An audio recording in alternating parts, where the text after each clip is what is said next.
Hello, everybody, and welcome to the FarrEnuFF Podcast, where we talk about music and the arts and things, whatever I feel like talking about. As you can see, I got a new setup here. Hopefully give you guys a higher quality experience.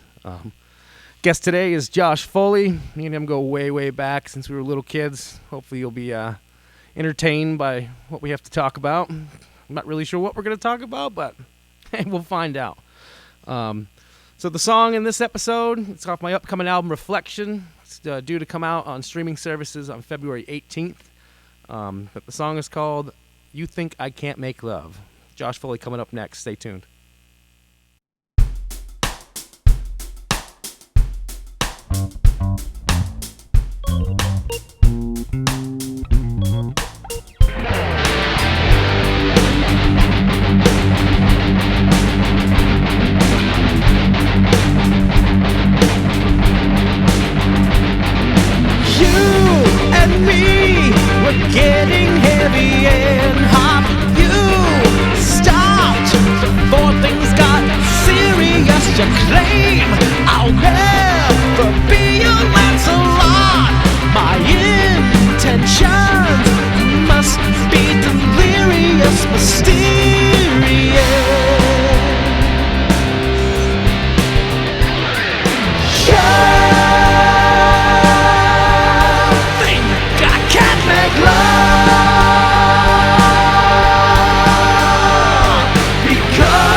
So that was You Think I Can't Make Love off my upcoming album, Reflection. As one kind of just came together. A buddy of mine, actually the first guest on the podcast, Kyle Hughes, we were having a conversation, and I don't know, it just kind of came up. He had mentioned it while we were talking, and I was like, that's a right there. I'm like, that's a song title. And, that was the result. All right, without further ado, though, let's get our guest on the phone here.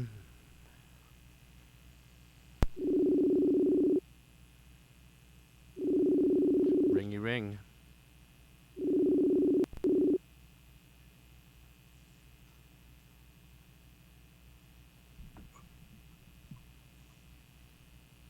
Hello, hello, hello. What's uppy uppy? Hey, we got him. Welcome to the FarrEnuFF Podcast, Josh. Huh. You're welcome. I'm a little stoned. I smoked some bong hits. I couldn't tell. I could not tell. So how goes it, man? I mean, obviously you're probably in a good mood. Yeah. I worked at this bar restaurant, and I got weekends off, and I just started working there like a month or so ago. And I'm just like, how the fuck do I get weekends off in a restaurant? Yeah, that almost Let never alone happens. get out of the way. Like almost never. Usually, like you have to work every weekend of the rest of your life. Like, Or just frivolous fucking hours. yep. That's just like tells you it's like no, you're not allowed to sleep for like these 3 days back to back. It's like It's sleep. like We don't need sleep. no line cooks. Like a lot of them just run on just alcohol and drug abuse or Oh yeah. caffeine, whatever it is. This Oh you yeah. know floats their friggin' boat. It's a rough job. You know, it's a high intensity job. Oh shit, it was a pain in the ass out here at the beginning of the pandemic, and then right after this fucking wild ass storm, they call it derecho, just fucking leveled half of Iowa. Basically, like a derecho, like it forms exactly like a hurricane, but it's one of those rare situations where the wind doesn't funnel up; it just turns into a big ass wall and just takes off. Shit. Had Oh. sustained in Cedar Rapids where I was living. I'm currently living in Des Moines now, but in Yeah. Cedar Yeah. Rapids, like they had for like almost an entire hour. They had sustained winds of 140 miles an hour with a Oh gust of goddamn. 160. It That's. basically did like twice the damage of Hurricane Andrew in a matter of an hour. I bet. Shit. I wouldn't It's want to be out in that. You know, like one of the top five costliest natural disasters in American history, and it got almost no coverage in the national level. I remember you talking about that shit. Yeah. Like isn't that? 37 We lost, was it not 37? I think it was like 47% of the industrial corn crop throughout the entire state. You can actually see them flattened out from space, apparently. Shit. And I slept through the entire fucking thing. Just woke up it's like there's a match or a major disaster going on outside your fucking door. And you're like, what? My cousin wakes me up and he's like, "Hey man, the power's out." I'm like, "I see that because the Christmas lights are on." I was sleeping in a hammock in a basement, and the light switch was at the top of the stairs, like on the complete opposite side of like the whole like I didn't want to walk that far in the dark. Yeah, yeah. So, That's a good way to fuck your shit up. that was some wild shit. Like, fuck, what was that hurricane? You remember Hurricane Irene? 2000 was it 2011? Oh yeah, yeah. I remember. The asshole. I think I was in That was Ira. another one. Yeah. I think my brother was stranded in like fucking Dorset or some shit for like 2 or 3 days. I don't remember where I was coming from. I think it was coming from. I don't know. I was with my dad. He's like, and he was dropping me off in Ira, like just outside of Castleton. It's like, but we tried to go like through Rutland, and P-Chop in Rutland was completely fucking flooded. So we went around like the Castleton way. Like we did it like that way. Like we were able to get there. But after that, like it was relatively calm for me. Like it was just a little rainy. I was working at Houghton Hall at it's Castle University now. I think they're changing their name again for whatever the hell reason, but to me, it's always Castle and State College. Yeah, yeah, right. Like That's some good times there. that was like one of the worst work days of my life because a lot of people who were getting stranded at the college like opened up some of the buildings and like provided like cots and or just a place for them to have shelter until Yeah. like one blows over. Yeah, I remember my stuff was because I was staying with John Lazat, I think, and well, that's where my stuff was. And I remember my PA system was in their basement, and I was like, well, that's fucking gone. Like, that basement's probably sitting in like 6 feet of water, and it was. So I'm like, shit. I'll never forget looking at the side of the athletic building that's at the college. You know how on like that left side by the baseball field or whatever the hell it is, the Oh yeah, yeah, parking lot goes I down know. a hill. I know what you're talking about. It was flooded level to like the top of the hill. Oh fuck. It flooded so quick, like they didn't have a chance to like let any like figure out whose car was down there and let the owners know. I know There's Brandon. like 40 fucking cars down there. Brandon, Vermont got hit pretty bad. I know that. Like I know it took the whole fucking. And then Bridgewater got fucked. Yeah, Killington did. I remember the whole fucking Killington Lodge when I was working at Atomic. It's like the lodge got fucking totaled, but the stage that we had put up there was fine. It was like, so we had to go and take the stage down, you know? It's like, but you couldn't get to there, like, because the whole fucking road was all messed up. So we had to go all the way around, like, to, you know, like through New Hampshire and shit. It's like just to get this stage, and it sucked. Like, it was just real nasty out. Yeah, and then that evening, I freaking go right after I clock out of Houston. I go to the little or whatever Castleton like calls a frat, their frat house, and they were like throwing an end of the world party, and most of the people were just like outside, just getting drenched in the rain, drunker and shit. That's what I would have been doing. I think I just got baked the rest of the day. I'm like, well, I'm inside and I'm dry. I'm gonna get high. Like, let's smoke a bunch of doobies. And it's a wonder how I never got in trouble with the amount of times I went on college party adventures Yeah. growing up in college. I've Like, never Jesus gotten in Christ. trouble. Like the one time, like when I did finally get busted, like for drinking and driving, it was just because it wasn't anything I was doing. Somebody got picked up for driving without a license. So I'm like, oh, I can get there. It's like I won't pass a breathalyzer though. And then guess what? I got breathalyzed. When I actually had a valid license in Vermont before I moved to Iowa briefly in 2014, there was a couple of times I was walking home from the Hog's Breath and Kerber would be driving by. He'd see me be all stumbly wumbly. He'd be like, "Oh, license, you left your vehicle over at the Hampton House?" I'm like, "Yep." He's like, "You didn't try to sleep in it?" It's like, "I don't want to get the fuck home, and it's only like a mile and a half." Like, Jesus Christ, like, Yeah, whatever. he's like, "Hop in, I'll give you a ride." I'm like, Oh, there you go. "Is this a trick?" He's just like, "No, just get in the fucking car, you idiot." See, I would have the opposite happen to me because I used to, when I lived in Rutland, I used to live about like less than 5 minute walk fucking from Rutland, the Uncle douchebag. Sam's. Yeah, the Uncle Sam's Tavern, and they would wait for me because I would stay there till closing time. You know, I'd get real fucked. I used to live across the street from Sam's Pub Yeah, like well, on State Street. there wasn't anything there at the time. It was just the Uncle Sam's, and they would fuck with me all the time, like just because I would be a little stumbly. You know, I was like, but I wasn't like in the road or Yeah, anything. the guys that run that place were fucking hard asses. The best time ever is I remember we were drinking was that little bar like right by Walmart there, like if you're coming by like the bongs, I don't even remember what it was called, but The Emporium, yeah, back when it was in the 50s and stuff, that little itty bitty bar. yeah, it's like yeah. a- And so me and Vince were walking back like to there to pretty much like State Street, and the cops fucking pull us over by the time we get by Uncle Sam's. And he starts giving Vince a whole bunch of lip, you know, like, it's like, we saw you. It's like, we saw you defecate on the courthouse. And Vince was so drunk.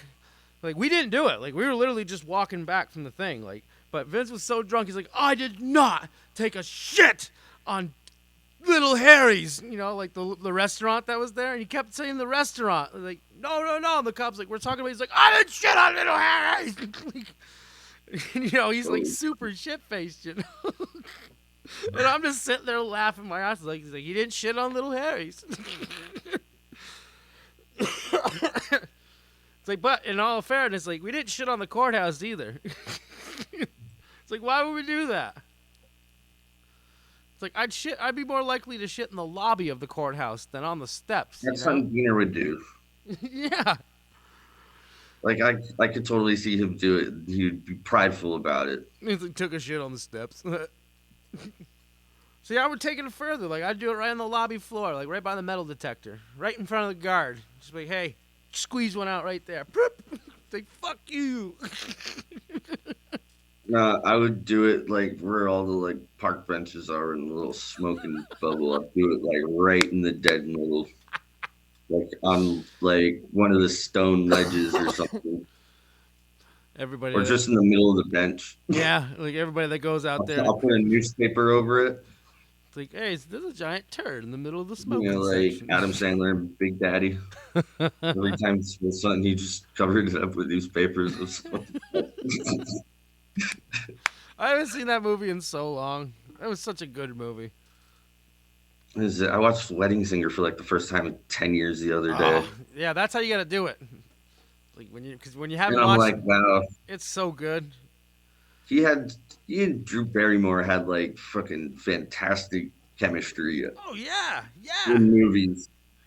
Just like, fuck, it was even better when was the other one that they Fifty were in First together. Dates. Yes. Then they did another one Yeah. too. They did Really? yeah, it was new. It was Yeah, he's come out with a lot of shit. Like I can't keep up. it was actually really good. I think it's called like Blended or something. I'm not sure if it. There's one The way. most recent one I've watched is this Halloween one. It's like, my name's Hubie Dubois, Oh yeah, I hadn't seen that yet. and this is my utility thermos. It was basically like Batman's utility belt, but in the thermos. Funny as hell. Yeah, I've been watching that much new stuff outside of like I watched Cobra Kai and shit and then that I piece. actually like Cobra I Kai, love even it. though it's kind of corny and I like absolutely love it. melodramatically predictable, but it's fucking awesome. Dude, I binge the shit out of it every time a new season comes out. I was like, I'll just watch a couple episodes. Like, nope, whole thing's over. It's like, I oh wish Netflix would do what Disney Plus does and releases one at a time every week because I totally missed that from yeah. like growing up with cable where you just end an episode in a cliffhanger and you gotta wait a fucking week to watch the next one. See, for me, I would just wait the extra time till it ends because I like watching them all. I hate waiting. See, it's like, no, I need to finish the story. Like I did it with the new Dexter Yeah, show. so you binge the show in a day and then what the fuck are you gonna watch next? Yeah, no, you're right though. The experience is better if you watch it prolonged, like over time, like Like because Dexter the was book of good. Boba Fett. Have you watched any of that yet? I watched the The book first episode. I thought it was okay. it Like, starts out really slow. Like there's a lot of like yeah, yeah. See, that's I watched the first one. I was like, I'm not ready to watch the next episode yet. Like, I need to. the most recent one that came out. Like I'm not really gonna spoil it other than just saying one thing. Basically like it might as well be the next episode to The Mandalorian because it's Fuck all yeah, about him. that's cool. That's cool. See, I love I the think it's like the Mandalorian, fourth or fifth episode. except for the ending. Outside of the ending of the Mandalorian, I thought the show was great. Yeah, he's wants to go try and visit Grogu, and well, he obviously knows Boba Fett. Yeah, yeah. It's cool that that shit's going on now. Like, like there's Star Wars Um, TV shows now, and then we're gonna have Obi-Wan soon. and this TV show is actually based on a book series, Yeah.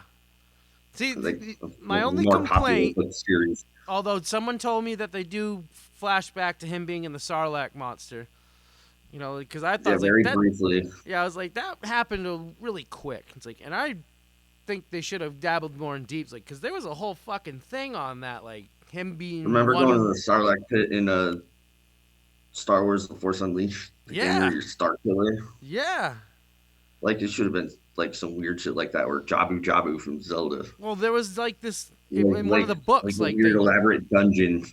well, the books that the Boba Fett show is based on. They talk about that. Like it was like weeks he was in there.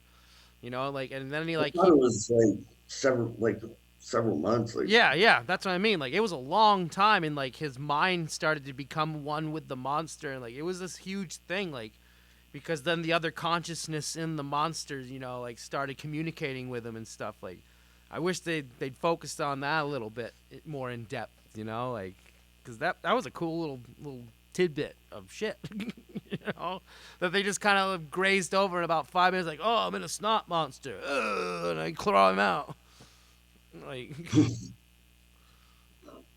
that'd be cool if like what's the next Star Wars one? The Obi-Wan Kenobi one. I'm that's gonna really be looking forward to great. that. I'm really looking forward to that because I don't I'm bust. wondering if there's gonna be a Darth Maul cameo because Obi-Wan in his exile did cross paths with Darth Yeah, Maul and Tatooine, if they and were they had a smart, they battle. will.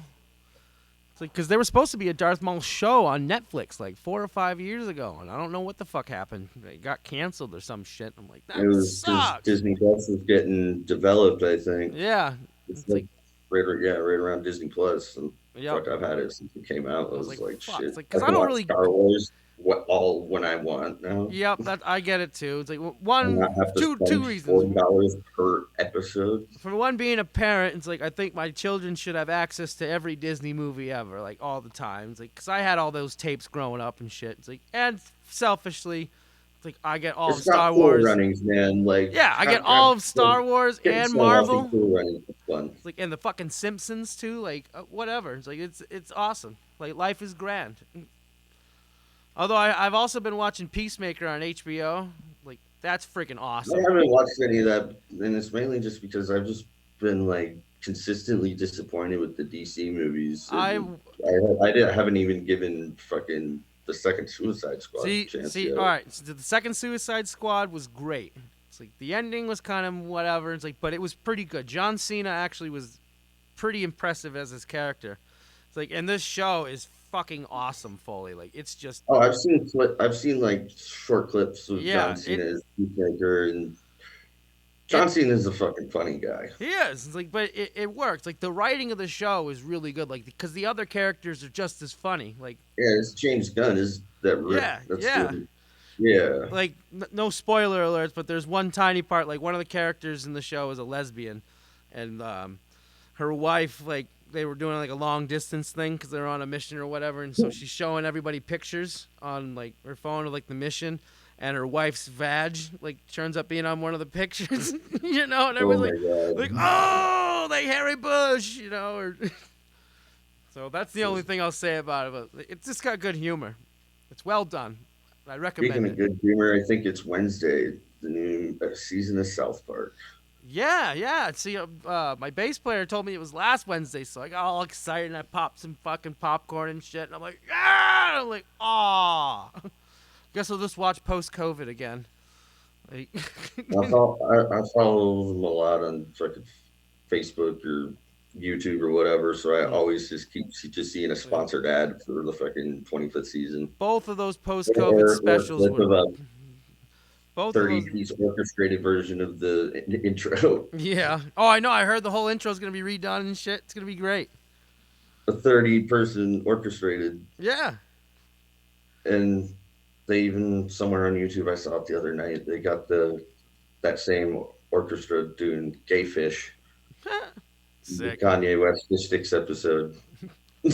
Those two can't do no wrong. They really can't. It's like both of those post-COVID specials were the funniest freaking specials I'd seen in years, like on anything. Like they were funny and they were smart. My heart broke for Cartman. Like, Yep. Spoilers to those who haven't seen the show, but I thought about it. Like I downloaded a picture of Cartman homeless. For several years, because like they've written Cartman to a point where it's like, how can you actually legitimately respect Cartman? Yeah. And then post-COVID, and then the return of COVID, and then the ending, you're like, oh my fucking god! It's like they fucking like I did, Jesus. yeah. I remember calling you about it. Like you need to watch this because I need to talk to somebody about it. It's like because I can't handle it. It's like and then at the end, like I thought I was like, oh, they did him dirty. They did him so dirty. And then at the end, it's like no, like they gave him the fucking badge of honor, dude. Like he saved the universe.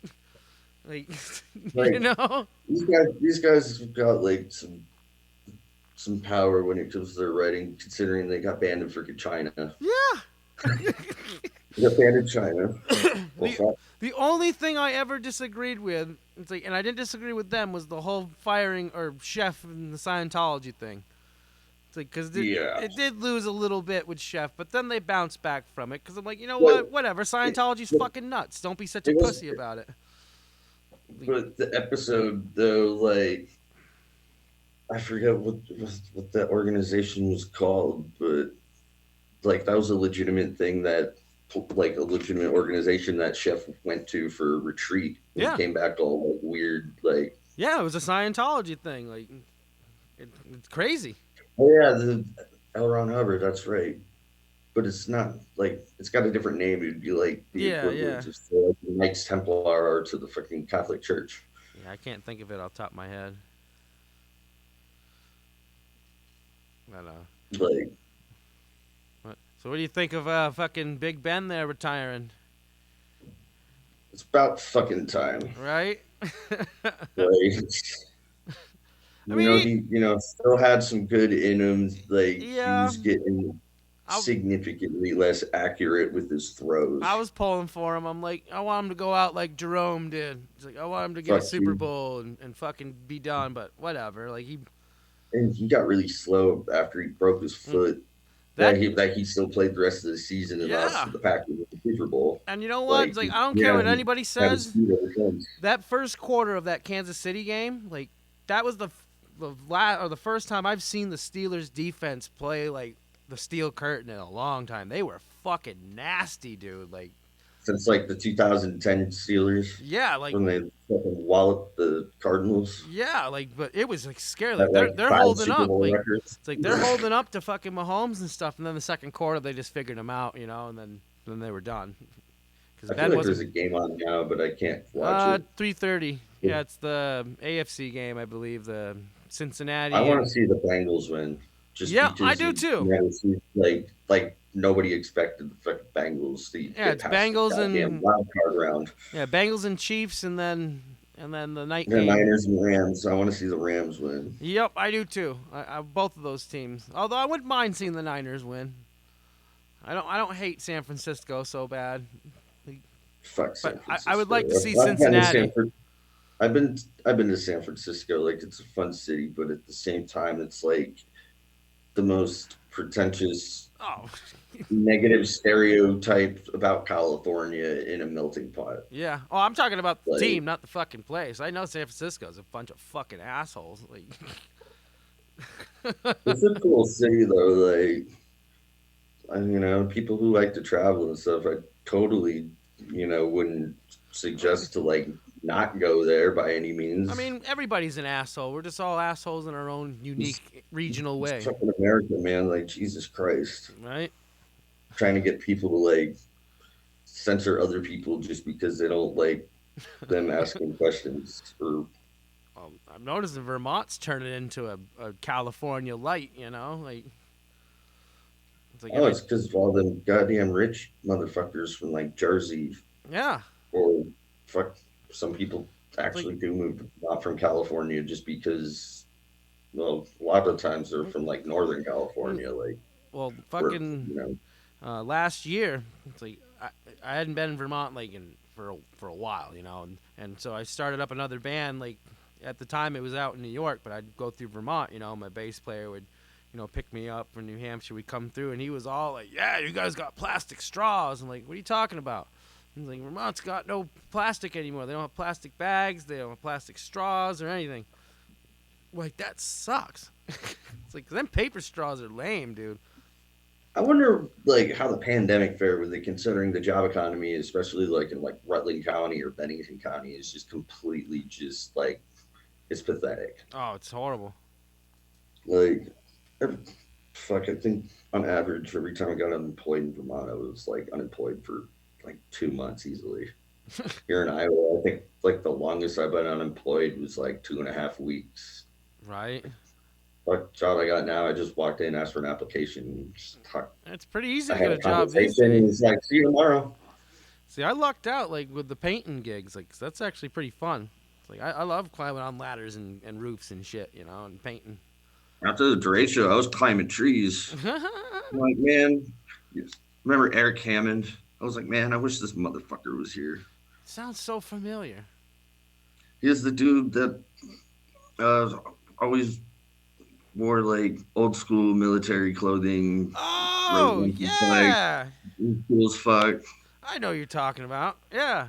He used to sit at the trestles and shoot birds with his BB gun. We were in high school. Old times, old times. Fuck.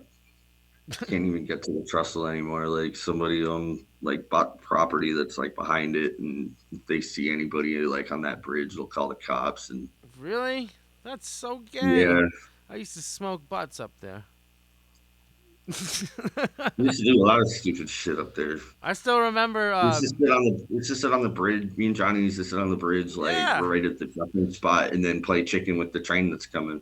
I remember. I won't say the name of the restaurant. It's like, but the restaurant that I had worked at, back in the day, like I had taken a bottle of wine, like, and I think I broke up with my girlfriend or something, and I had drank the whole liter of wine.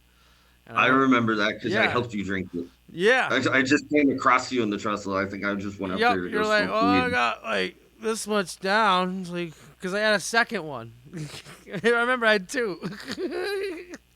You know, it I it, just it remember was spewing horrendous. all over the railroad track, just and calling Bill up like, I'm gonna be drunk in about 10 minutes. Come here now.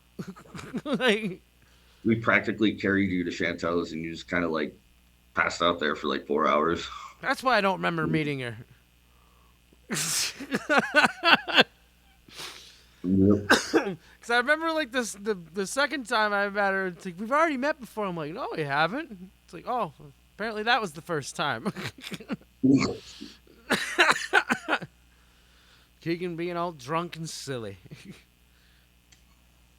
Uh, you know, if whenever the fuck next time I go back to Vermont, if I like manage just to be in Fairhaven and walk around, and it's a nice like summer day, Bill Humphreys kiss my ass because I'm gonna go to the trestles and jump off that fucking bridge at Yeah, least once.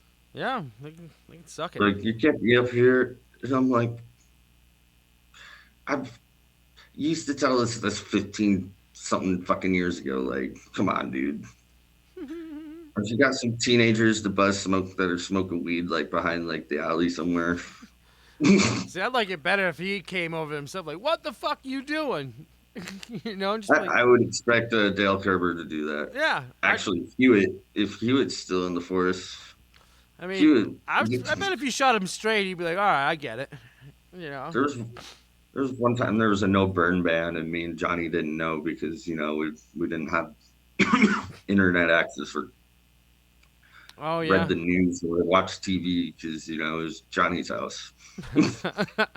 There's a big ass bonfire like right outside the brick the brick house, and Hewitt just rolls up, stops, and he's like, "Hey, you guys do realize there's a no burn ban, right?" We're like, "No." He's like, "Well, I just basically got off duty. I ain't gonna bother you, but it looks like it's gonna take a while for it to burn out. Is it all right if I have a beer?" There you go. I'm like, "Yeah, you can." At least you got a happy ending out of it. Like the whole like rhetoric, fuck the police. Like it makes sense, like where I'm at, because like the massive amount of Fairhaven house they have, as far as I remember, like 3 or 4 cops and the Oh, constable. you cut in and out a little Castleton, bit, so I didn't really. those cops can eat a bag of dicks because they got this like high horse of just like power hungriness because of the goddamn Castleton college kids, because they just fuck around and find out Oh yeah, yeah, yeah. and they try to act like, oh, we're being targeted. And it's like, no, the houses that you're renting have been rental houses for students in the past for like the last several decades. Like Yeah, like forever. they already know. Like you guys are just stupid. Right? I remember fucking tags there. I used to party the fuck out of there. Like, Oh my god, Tags Motel. ugh. I remember getting so fucking smashed there one time. Like, it was I bad. remember running away from one that got busted one year. It was like I ran down, like it was in the back of the building where they all have the big bonfire. I ran right into the brush, down the little ravine, and kind of just like flopped over the chain link fence and was on the railroad tracks. And I'm like, sweet. Took a left and bam. They'll never find Took me. my sweet damn time to get to basically where the ice cream stand is. That's where the next intersection was. I've never had the chance to really run from the police. I mean, I don't even think they were chasing me, because there was several dozen people there, and we all just kind of scattered. I mean, I've outsmarted a couple, like on an occasion, like, and I, I I, am. You know I what? was I'm gonna tell you this story. This is one of the funniest stories I can ever think of. It's like I don't even give a fuck. See, so Vince and I, we decided to eat, a bunch of mushrooms. And this is when we were staying at Maple Street in Rutland, and so we each took like that sounds like a horrible place to eat a bunch of mushrooms. It was a terrible idea. So John was dating Ashley, I think, at the time, and so he was asleep in his bedroom already, because it was late, and so Amanda Lawrence and Chris Colvin were over, because that's where I was staying. I was staying there. Least Chris's name. Fucking. Oh yeah, damn. Good dude. Oh goddamn good. But so anyway, so we ended up eating like a quarter each. It's like just me and Vince, because nobody else wanted a part of it. So we're like, all right, whatever. This was, I think, probably over 12 years ago at this point. It's like, but. So they start kicking in, so we're like, we can't be inside this house, because it was all like, we had like black lights and shit in there, and like Ashley had like a couple pet mice like in this cage that glue, and we're like, I don't want to be here. This is Alice in Wonderland shit. Like, this can go bad, It's like, so we ended up walking. It's like, so we get to Walmart, and Vince, they're in full fucking force now, and so Vince, it's like, he looks at me, he's like, I think I'm going to do it. I'm like, what? He's like, what are you going to do? He's like, I'm going to streak. I'm like, oh no. Like, if you feel like streaking, go for it, Like, I'm not going to stop. He's like, I ain't carrying your clothes, though. It's like, if you streak, your clothes are going in the garbage. Like, last thing I need is a fucking cop. I was still sensible enough to know, like, if I'm holding your clothes, I'm a dead target, to know where the association. Yeah. So he starts taking his shit off, and he's down to his underwear, and he's like, should I do it? And he's got his hands on his waistband, and I'm like, well, Vince, like, you're standing in the middle of the fucking city of Rutland in your underwear. I think it's do or die at this point. And so he's like, just fucking pulls him, and he goes, like, and he just starts running, and I'm just laughing and laughing, and I just keep saying, he fucking did it. I turn around, because we're on, like, that sidewalk area, like, when you're trying to cross the street to go into like the center of the town where all the benches and shit are. There was a guy sitting on the bench the whole time. Depot Park. It's like, so he's sitting on the bench the whole time, so he must have witnessed the whole conversation go down, like, and just let it happen, And so there's two sides of the story. So my side, it's like, so I end up like, all right, I'm gonna look for a party. It's like, cause I'm rolling, like I'm feeling good. And so I'm walking, it's like, and I see a cop whiz by me. I'm like, if they head towards my house, I'll head towards the house. It's like, and they do. It's like, so I'm like, oh shit. It's like, so I walk over to the house, I get like a street over, and cop stops me now. And she's like, have you seen a naked man running around? And it took like all my effort to not just laugh in this pig's face, like, I'm like, no. It's like, but I'll let you know if I see him, And so, like, what was it? About 2016. I feel like I'm starting to recall you telling me about this a long time ago. Yeah. So we get back to the apartment, and I see Vince. I'm like, get in the place, man. They're looking for you. And so he's like, all right. It's like, so we get a knock on the door. It's like after he gets all dressed and shit, and it's the same cop that stopped me. And so I'm like, oh, how's it going, officer? And he's like, we got a report that the naked man had entered this domicile. And so she enters the building, and like I said, like, there's pet mice in here, there's cigarette butts everywhere. Chris and Amanda are just sitting there not saying a word. Like, we're not involved in this shit. They're probably freaked out or something. Yeah. And so Vince has my computer, and it's not even logged in. He's pretending to type something because he's out of breath. And the cop's like, so what's the deal about the naked man here? And he's like, the naked man, yeah, I saw him. Sick bastard went that way. Like, pointed it like down the street, and she bought it. And so, like, you didn't just Scooby-Doo or Looney Tune the fucking police right now. Like, come on. It's like, now, his side of the story was he was running in the middle of the town, right, bare ass, right? And so it was like 2 a.m. or so. So bars were getting out. And so this they're everywhere, just wanting to be a dick to somebody. Yeah, it's like, so this one group of people, like, is this really happening? It's like, I need to take a picture of you. And so he's like, all right. So he goes, and he didn't have enough data on his phone or something, but he accidentally deletes all of his pictures. It's like, so there was only one picture on this guy's phone, and it was of Vince naked, like in this group of people, you know. Yeah. Yeah, mushrooms, fun. I remember the first time I did acid, Oh yeah, and after all these years passed, like looking back, like the dude who hooked me, I've and Sam Shackett, he was going on his first trip as well. oh shit, yeah. David Bacon hooked us up. Oh, you got it from He stole Bacon. a 10 strip and handed it to us. He took a 10 strip. I was like, I'm gonna give you a little bit, ripped it in half, and handed each half to us. So we both ate 5 hits. Yeah, that's a pretty good dose. You know, we kind of rode our bikes around for a little bit.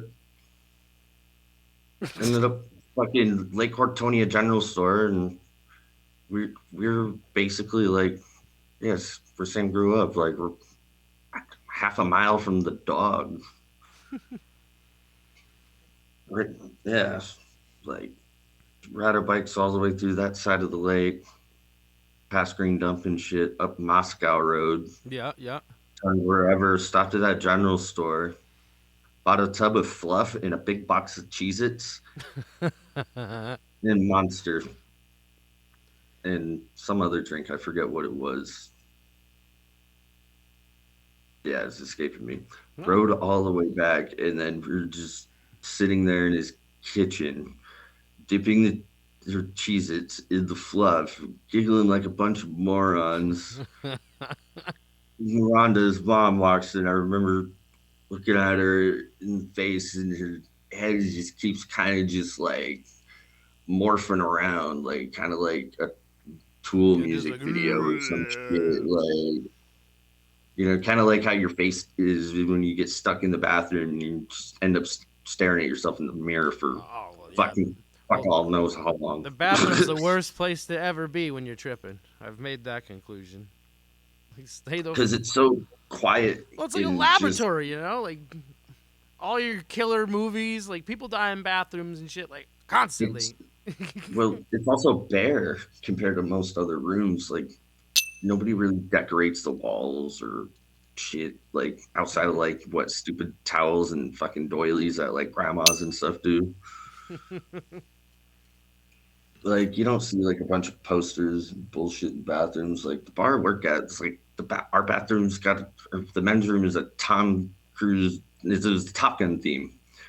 Oh, word. You know how uncomfortable I get sometimes when I'm taking a leak and I get, like, a very just, like, Stone Cold Killer Tom Cruise just, like, looking at me from a picture from the movie.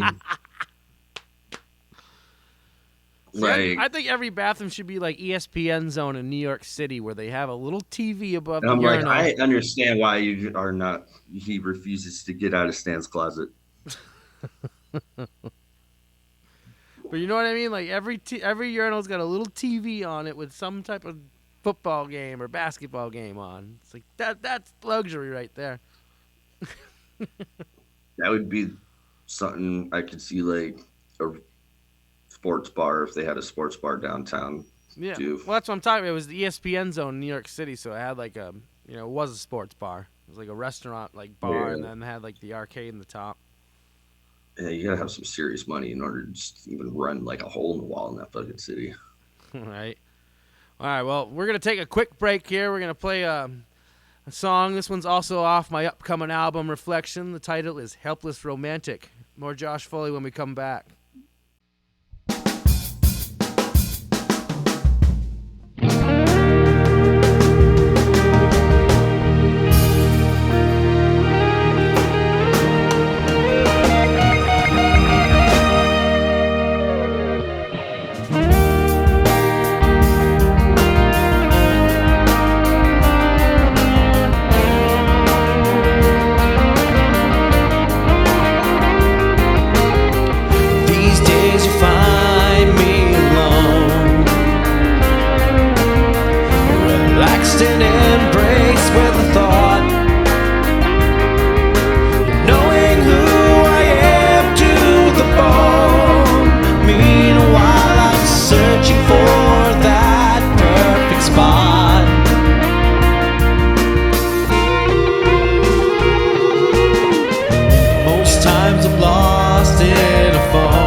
We are back with Josh Foley here. So Hanging. what was that song you Uh, played? Helpless Romantic. Um, Something I was just kind of dicking around with. I've started to use drum samples instead of like playing drums on it, just because it sounds better. And so like it's kind of got like a different vibe than what my normal stuff has. But I enjoyed it. You've written a lot of music and experimented with a lot of styles. Oh yeah, I mean I've averaged about 2 albums a year. And You've been sometimes playing guitar for what, 20, 25 years now? yeah, since I was 12, so 20, about 20 years. So not as long Yeah. as I started piano when Yeah. I was like 6, but I'm still not as good as piano as guitar. But Like, you I remember just how everyone was impressed by how good you were in high school. Fucking, I was always get yelled at because we'd be jamming to Big Balls. He's like, you can't play this song. It's like, fuck you, Lennox. You yeah, do every rose has a thorn. That song's about goddamn stripper. I remember doing Tenacious D in like the little room there by the exit, and we get all the way to the end. So I run hard, and Lennox just comes in. He says, "If you're gonna play Tenacious D, you have to do it off school grounds." I'm just like, okay. He's like, you didn't give a Like, shit you about remember it. one? He's like, you didn't give a shit about, which I thought was impressive. It's like, but yeah. But I was like, well, that was a well done Tenacious D cover. What was it the school year after you graduated? Like, he, he was like kind of being a dick to me, and you know, just like there's a little Zach Wild twang thing he was trying to teach a class at, and I'm like, Lennox, you're doing it wrong. And then you showed me, and I actually got it right, like my first or second try. And he's like, "Oh, how'd you do that?" It's like you don't press it all the way down to the fret. Yeah. Oh, He's like, "No, he used to get pissed off who at me. taught you that?" I'm like, "Keegan." That's And he's great. like, and then the next day, I think it was the next day, I had the dean. Yeah, I remember he got so pissed off because I was in his office and he was trying to teach the class Layla, and he couldn't get the intro just right. So he's like, "Gig, gig, gig," and I'm like, and I just come right out because I had my amp already hitched up. I'm like, he was like, "You fucking dick!" Like, you know? But right before, because I think that year was his last year at Fairhaven High School, he kind of reconciled with me. He's like, he really like thought a lot of us were cool and just hated the fact that he just kind of had to like be an authority figure Oh yeah, sometimes. yeah. I remember when he found Nelson He's Sheldrick's like, cigarettes. new set or the Larry Bird lookalike principal we had, that lady would give him hell whenever chance they could get, just because he's the band room and a lot of people like to skip class and hide in the band room. Yeah, I used to hop that little fence where the drama storage is and take naps in one of the couches up there. yeah. I used to smoke weed up in that closet. Who hasn't? Yeah, And from our generation, like, I was about to say, shit, that was the best spot because of all the costumes were there, you know? It's like, so you could just fucking go right up. Nobody would know. I remember guitar class. Johnny and I freaking went up there and we talked up, and then we just started working on band shit. It's like, because we were way ahead of the rest of the class. I remember in Vermont Ecology, Mr. Schwainer got me a fucking right in the woods, smoked out with his little brass bowl. He was like, "So, what do we do?" It's like, "I'll just tell him I got it from you. Like, I've already proven to everybody in the administration that I'm pretty truthful." Like, at that point, I pretty much just owned up to everything because it just got the whole, all the bullshit just done a lot fucking quicker. Yeah.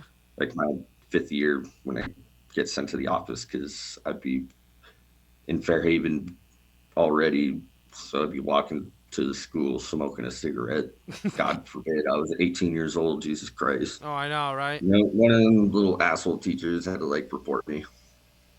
That's so He bold. just, why would call me in the office? Like, Oh, you're It was cutting the new out. principal and Deputy Elric. She already knew that like I was not gonna bullshit him. Yeah. Oh, she was You legit. sure I don't need to search you? And the Elric was like, no, like he doesn't want to be doing this any much longer, and either of us do. Right? It's like, come on, how many fucking teachers had cigarettes on their person, at one point? Miss Ryder, she'd run out to her car like Yeah. every chance you could fucking get. Yeah. I'm sorry, it's a drug. You gotta have it. Like. I'm like, Or the well, study school hall policy teacher says you there. can't. It's like, why does the school policy only apply to students? What about the teachers? Because Miss Dennis, Yeah, I was about to she's say got a this. pack of smokes in her purse. I'm willing to bet you $10. I was about to say the study hall teacher during the band room ones, she would always sneak out and puff on a cigarette during the lunchtime. Like I know she did. It's like I was impressed that Miss Hattica wasn't a smoker no, when we were in high school. she A smoked lot of probably the a lot times, of though, her weed. Nalgene bottle would be filled with wine or filled with a mixture of wine and grape juice. Yeah, I do know It that. was that time I had fucking hot peppers and or George gave me a hot pepper. My mouth was on fire because it was a habanero. You took it fucking wine, Freaking out. man. The closest thing that had liquid in it to me was Miss Attica's freaking Nalgene bottle. I take a big old gulp and she just kind of looks at me and I just kind of look at her and we just had like a little mental conversation. It's like, yeah, Yep, like I that was know. juice. Next time, just don't eat a hot pepper, please.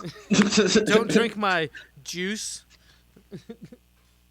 Like, it wasn't strong. Like I think I think it was actually a homemade sangria. Like I don't really remember what it tastes like. I was like 16 or 17 years old, and Right. that's I don't. way too many bottles of beer, strips of acid, and other Yeah, party favors. Still, just I hear you there. I'm having a little cocktail right now of Budweiser and Jim Beam. I'm drinking a Dr. Pepper, and I'm about to open a Coors. I know. I wish I had a regular And I got Coors. another Dr. Pepper and an Arizona sweet tea. So it's like, I don't know how long we could go on with this one. I really don't care either, but I need to look up this fact though. I wonder how much Coors stock went up when Cobra Kai was released. Because honestly, I drink Coors way more often now because of Cobra Kai. I've been drinking Banquet for a few years, Oh, for a it's couple good. years before Cobra Kai got on Netflix. I mean, I've had it before, Yeah, but Cobra like, Kai was on YouTube Red, but yeah, yeah, I think it only had like 500,000 views yep. It only had the first nationwide season. at the most before it got on Netflix. Yep. YouTube Red didn't really offer shit. Well, no, and Netflix has got all the funding they'll ever freaking need. I mean, they're pulling fucking I don't cast like members out Netflix of much the anymore. everything. Like they keep bringing people back, and I'm like, where are they gonna get now? Like. Then I liked how they made that joke in the last season. That it was like, who else are you gonna see from your past? It's like, am I gonna see any more people from your past? That dude from Japan. Yeah, And he's I'm like, like, of course. yep. I was like, I can't believe that shit. He's like, I can't guarantee. It's like, so I'm expecting to see like one of the fucking goons, I was really happy to see like the whole Spoiler. Johnny and fucking whatever, their little stupid feud. Yeah, they should be working And together. because Daniel saw his daughter just like do a mixture of all the shit she learned and like, Right? wow, She's starting to annoy me less. yeah. She kind of annoyed me in the second season, and then the third one, she's all like fucking PTSD shit. I'm like, come on, it's like that's bullshit, Yeah, there's a couple episodes I just kind of fast forward. It's like this is just melodrama I don't care about. Yep. The Just going second to season just especially pass got on. really like Saved by the Belly. Like No, it was more like the reboot of Degrassi yeah. that came out when we were in like high school. Although I'm not even gonna freaking lie about it. I love Degrassi, all of it. Next Generation. The original was cool, I love both of even them. though it kind of robbed Freaks and Geeks. I like that show. Too bad. It was before Freaks and Geeks. The original Degrassi was in like the late '80s. I thought it was in the early to mid '90s.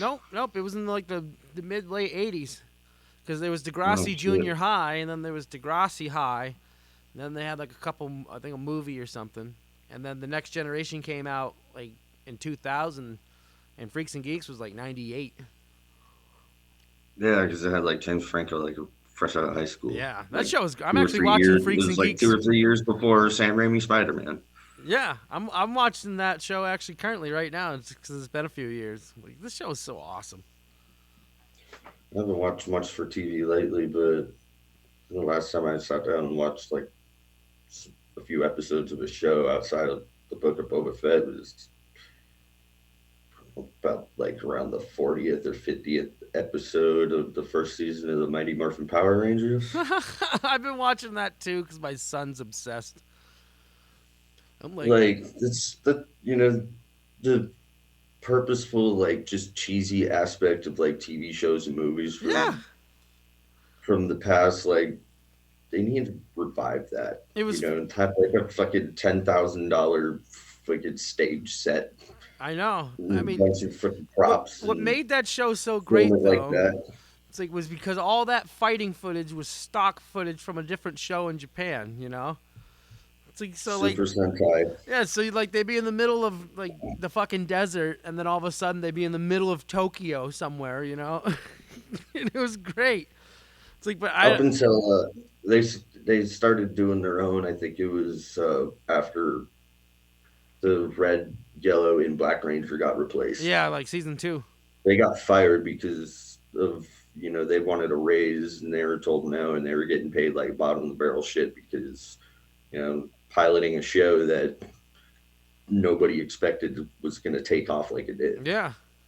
Well, I had a great dad However, moment. them getting replaced actually kind of saved the show in a way. Yeah, a little bit. It made it really, it made it a real easy way to reboot. Now it's going on almost 30 years. I know, and like I said, it still holds up because I showed it to my my son's 4.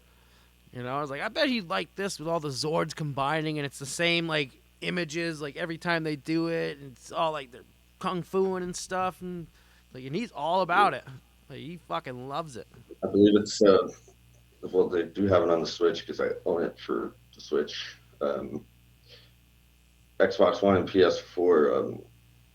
Power Rangers Shattered Grid, I think, is the name of the game. Oh yeah, where it's got all the different Very ones. similar to Street Fighter, like it's Yeah, built on the Street Fighter fighting engine. I heard some good things And about that. Yeah. it's about the whole Lord Draken Shattered Grid comic series. Oh, badass.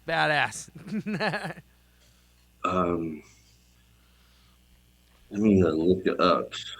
Well, you Just, can't see it. I've, so un- keep I've talking. unlocked a couple, like if they keep releasing one or two or every so often new playable characters, and the last two most recent ones I remember is the Black Ranger Adam from the Ninja thing, like the first original movie, Yeah. Ninja Suit, and Rita Repulsa. He's the Red Ranger, Pink Ranger, Green Ranger, and alternate costume be his white suit. It's funny, like myself, when the Green Ranger went to white, my son didn't enjoy it as much. Because he's like, I don't like the White Ranger. I like the Green Ranger. And I'm like, I do too. So you gave such like a. I was mostly bummed that the original shoulder armor just kind of just vanished. Yeah. Like he just gave it to the Red Ranger. He let it loan him a couple of times. Right? When Tommy dies in one timeline in the Shattered Grid, Jason ends up taking the fucking shoulder thing. Yeah.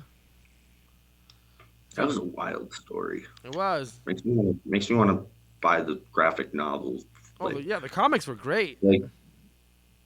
Like I wonder if they got like all the edition or releases or episodes or what numbers of the story all in like one big chronicle. Yeah. Have you been reading any they of these? They got one for like the Secret Empire, but I just don't know if I want to justifies spending $60 on a 300 Right. page mediocre Captain Hydra fucking comic. Have you been reading any of the Last Ronin? No, Oh, I you know totally about it though, forgot right? about that. I've been collecting. There's a new issue coming out. I think issue 5 in a couple of weeks, but it's fucking awesome. It's Yeah, I won't I got spoil a it for you. couple of sites. I got a couple of sites that I bookmarked where I can just look up comics. Oh yeah, Go, I definitely recommend. or Like, there's a lot of YouTube the best way to pages for describe it, it's like reading a those. Spawn comic, but it's turtles. Like That's dope. it's that graphic. Like, cause each issue, I can't wait for the next Ninja Turtle game to come out. yeah, because Shredder's Revenge. each issue shows like the death of each turtle, except for the one that survives, like, which I won't reveal unless you already know. It's like, so it's kind of cool that way, like where you get to see each turtle's like demise, like. It's Michelangelo. That's the last Ronin, right? Yeah, yeah. All right. Well, then you That's know. what I thought. Well, that's the Yeah, big 'cause reveal. It's like that the Mikey's. internet, man. Yeah, I'll I work on know. Reddit just because Reddit's hilarious. I knew about it too, Facebook's boring. but yeah, I was It's, glad it was Mikey because I'm like anybody but Leo. It's like I don't think Leo would be a good if it lone weren't turtle. Mikey, it would have had to have been Donnie. Yep. As selfish as or Raph. I even would have enjoyed a solo Raph, but his death was probably my favorite. Like, cause Raph would have he went out been hot, like a turtle version of the Punisher if he was the Yeah. last one. Oh well, like I won't spoil it like completely, but pretty much like somebody fucks with Splinter and Raph goes ape shit, and he just starts fucking foot soldiers up, dude. Like it's pretty cool, and his all of the demises are really good. It's like, but his was definitely the best. Like, 'cause he dies Did you like know mid there's battle. speaking of turtles? Did you know there was a crossover with Batman and the Ninja Yeah, Turtles? yeah, they're great. They're making another one, I think. Like I was a huge I thoroughly enjoyed how Shredder and Batman's first encounter was basically a stalemate. Yeah, it should have been. I'm like, well, they got fairly similar armor, like with the spikes and whatnot on their sides. I think actually Shredder got like the last hit in before he took off in the first I think encounter. so. It's been a little bit since I watched it, but yeah.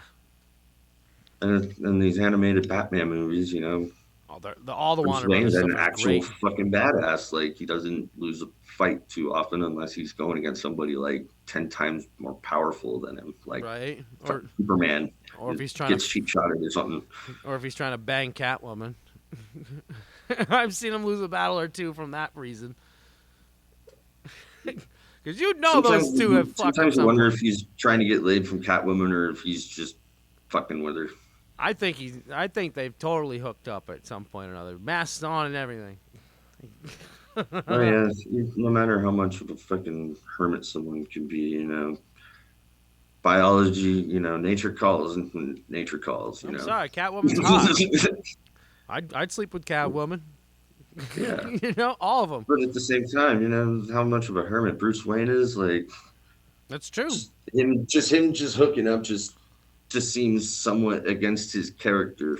But you got this crazy chick that's dressed up in this tight little freaking little nymphy suit, and can climb and fight and flip and do flips and shit, Exactly. I'd hit that. Yeah.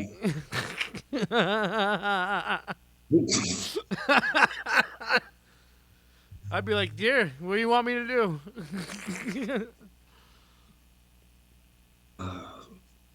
When's the next Marvel coming out? It's Multiverse of Madness in May, isn't it? Oh, the Doctor Strange movie? Yeah. Yeah, I think so. That Spider-Man movie was pretty dope. That Spider-Man movie was fucking amazing. I loved it. I absolutely loved it. Like, I'm kind of bummed that it'll most likely not be on Disney Plus. Yeah. I'm probably just gonna buy it on my Prime Video. I mean, they got... Yeah, I don't know why they took the other two Spider-Man movies off. They were never on Disney Plus because they're Sony. Oh, yeah, you're right. Huh. The only time you'll see Spider-Man in any of the Marvel movies is like Civil War and Infinity War. Yeah, you're right. You're right. I didn't even make that connection. That's stupid.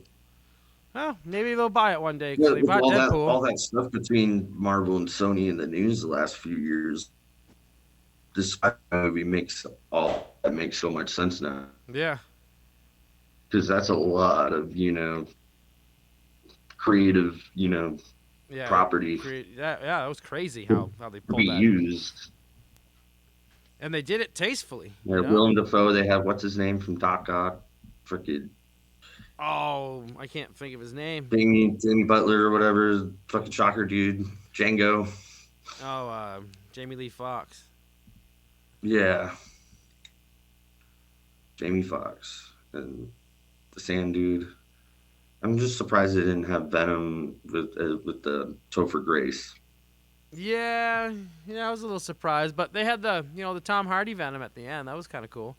Oh, that little cameo was hilarious. That was perfect. I'm like, boom. That It's like, bartender was like, "What is going on here?" but it's perfect. It's like because now you This dude's have, talking to me, his mouth ain't moving, but then when he talks to me, he sounds different. but now you got the symbiote introduced into the MCU. It's like so now they can do I their own. I would love if that ends up being anti Venom, Yeah, considering Carnage was created in the Carnage movie was when he bit yeah, him. yeah. He just bit him. I can't think of words. I need to take a taste out of the bong. Definitely helps clear the soul, Nature's medicine. I'd be smoking if I could in here, but I tend to do that outside to be respectful. Technically, I can't in this apartment, but like I'm in like the very far corner, and Oh. I got contingency plans. Yeah, well, I'll take a shot with you then.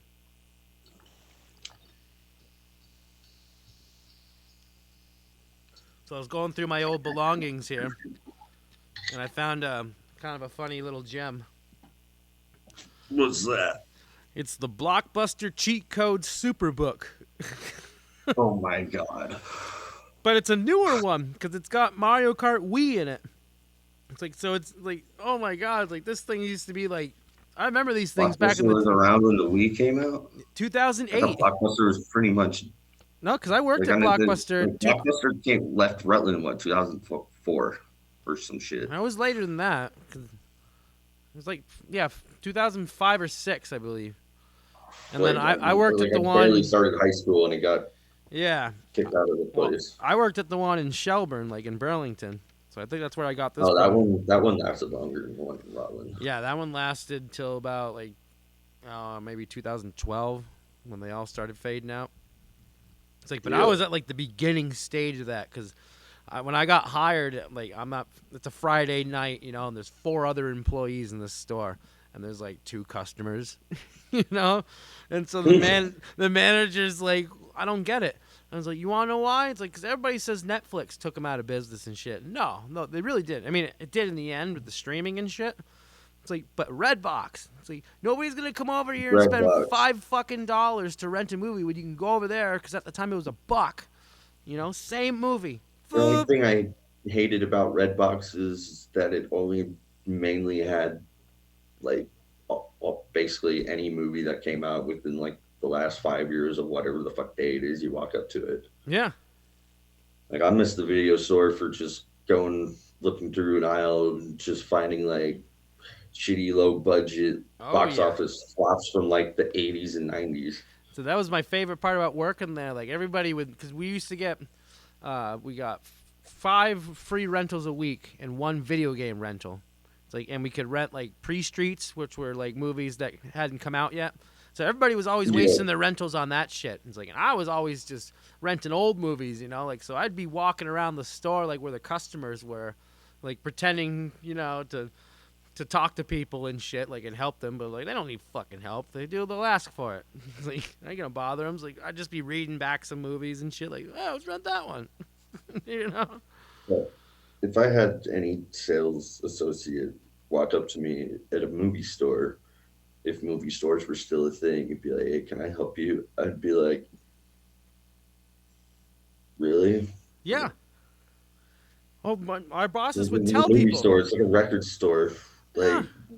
you just pick a spot and just start It's browsing. it's like, you know how you can help me? You can go fuck off. Like, I'm trying to read this movie back to see what it's about. Like, you know, like I remember. if they came up to me and asked me like, "Hey, is this movie any good?" Like, then I could see, giving my opinion on it. Yeah, It's like, but yeah, like, no, my managers hated me for that shit too, because I wouldn't be the little fucking corporate I missed stooge. that one. That movie store that was in Fairhaven where fucking Oh yeah, the Heritage Video One. Bank That is place was now. the shit. I love that place. No, not the one by the park. The one that was closer to McDonald's, and then it became an ice cream place. Oh, yeah, I had forgotten about that. I remember that place because always every time I went there, I was always get to pick out a Super Nintendo game, Eh, and I would always grab Turtles in Time. Like, I don't know why they never bought it for us. I rem- I remember when there was a Or would rental borrow place. it from you and your brother, and I Yeah. would like try to hide it when it was time to give it back. I remember when there was a rental place in the Price Chopper in Rutland. Oh yeah, Because I remember renting Madden '97 over there. I was like, or oh, John Raylan. yeah. It's like, holy shit, dude. We're old We now. charge like $3 more for a rental than anywhere else in town. Don't forget that guy's a cheapskate. Like, you fucking prick. Around like 2008, 2010, those freaking yellow cabins were like 400 something dollars, but the price would sometimes vary depending on like who's interested. Right, right. Like, yeah, uh, he's not even a native to the state. Like, he's one of those diseases that is making Vermont pussified.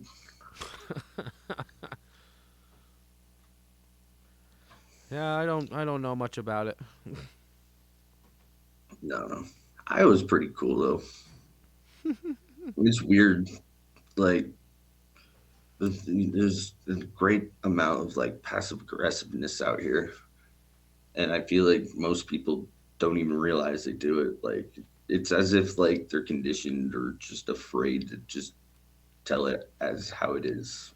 Probably. I Or feel maybe it's just also because now I'm just noticing more things because I don't drink nearly as much as I did before the pandemic, and everybody's just inherently fucking miserable because of the fucking pandemic, and just trying not to like start shit if they can help it. yeah, I'm the opposite. I'm trying to start as much as I can.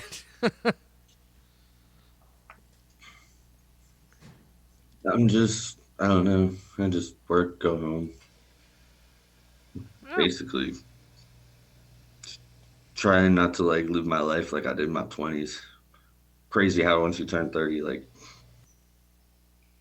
a lot of shit changes. yeah, absolutely it does. It's like, oh, maybe I shouldn't stay up till 2 or 3, pounding freaking, vodka shots. It's like, maybe Yeah, I should. because you'll have a fucking hangover for like a day and a half. Oh, I know the hangovers definitely get longer. That was the first thing I noticed in my 30s. Oh, it used to be it was like a half a day. Like, I eat a good breakfast and have like a carnation or something, like instant breakfast, drink a bunch of water. I was good by lunch. It's like now it's like it's a whole day experience. I turned 30, I wasn't allowed to go to bars because it was like the start of the pandemic. However, they opened the bars back Iowa at the end of May of 2020, and like a month or two later, they were like, "Oh, the numbers are blah blah blahing again. Like, we've gonna you can't stay open later than 10." And I'm like, so like what? This disease somehow got like a +2 and fucking attack in nighttime or something. Like, doesn't make any fucking sense. Well, we're gonna take another quick little break here. Gonna play another song off my upcoming album, Reflection. This one is called "Waiting for a Song." We'll be right back in a couple minutes. Here we go.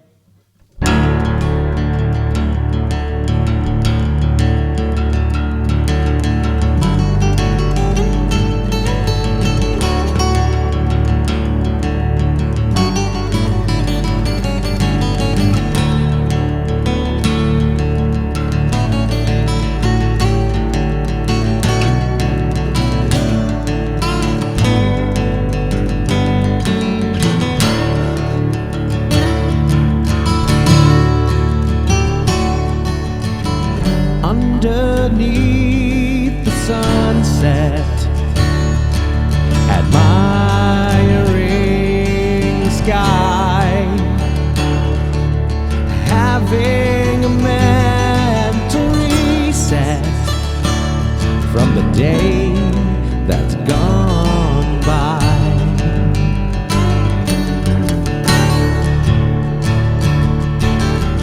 Nothing right now really matters, and no one really knows.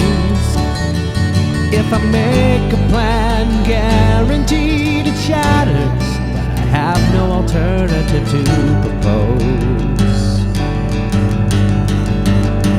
I'd like to know exactly what I am doing wrong.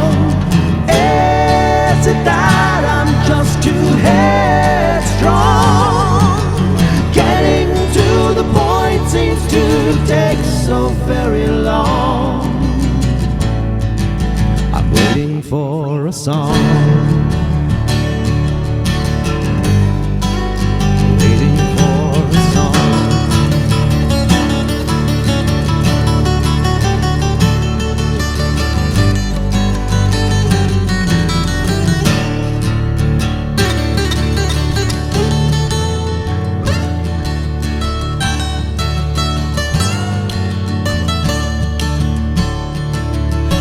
Take me back to the ocean, to make me feel bright and free, to be one within the motion,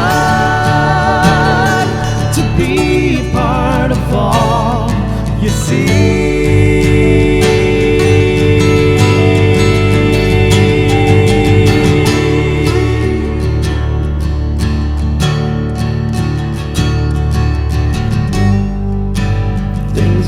So simple,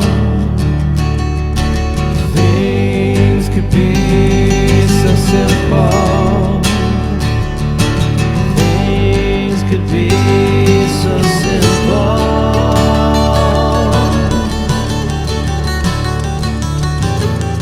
Getting to the point seems to take so very long.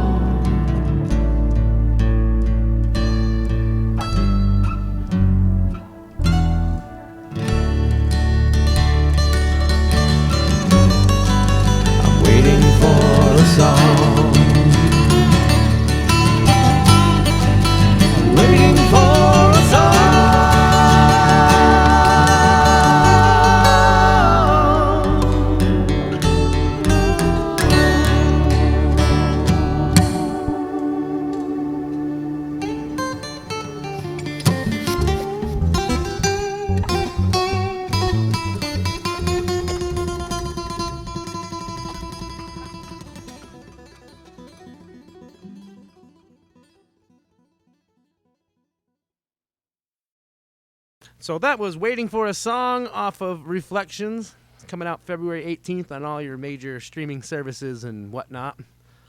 All that good shit, you know? Word up. I think it's really cool with these streaming services, you know, like it's really easy for like just somebody, yeah, like you only got really popularity within, you know, your comfort zone as far as where you travel and Yeah. perform. I mean, I go to the jukeboxes out here, you're gonna get twiddled, and there's every now and Yeah. again there's people that actually recognize it. I'm like, Jesus fucking Christ. I mean, you got to start somewhere. I mean, now it's everything's so. I mean, it's really like it was like in the kind of the early '70s, where you had a lot of independent labels and so many people just putting out shit. It's like because it's so easy. It's like the downfall is that nobody's getting paid. It's like really shit. It's like, but venues aren't paying shit. It's nice that I can type my name up on Spotify or YouTube or Apple Music or something, and all my albums that I've put up have come up. You know, I have to pay a distributor for that. It's like, but it's like what? I think I pay like $30 a year. You know, and it's like that's worth it. It's like, you know, it's like you're not gonna get any airplay by not having it available. You know, right? It's like, and people, it does give you the option to download it. Like, you can go to Amazon and purchase it if you really want to support shit. It's like, but I care mostly just about people hearing it. It's like, but yeah, it's a totally a new type of market, you know, having Spotify and all these, you know, like the one I said this with Bill on my last podcast. The best thing that I think about this whole pandemic is that I've been able to discover a lot of artists online and stuff, you know, through like these services and stuff that I wouldn't have known otherwise. See, and This pandemic has gotten me so like concert withdrawally yep. that like I've been keeping this close of an eye on, so, you know, I got my fix last you year. know, the schedules are here in Des Moines. Fucking since the pandemic, I was supposed to go see Insane Clown Posse like April of 2020. Yeah. I got postponed like 6 or 7 months later, and then it got canceled. That was right around when Violent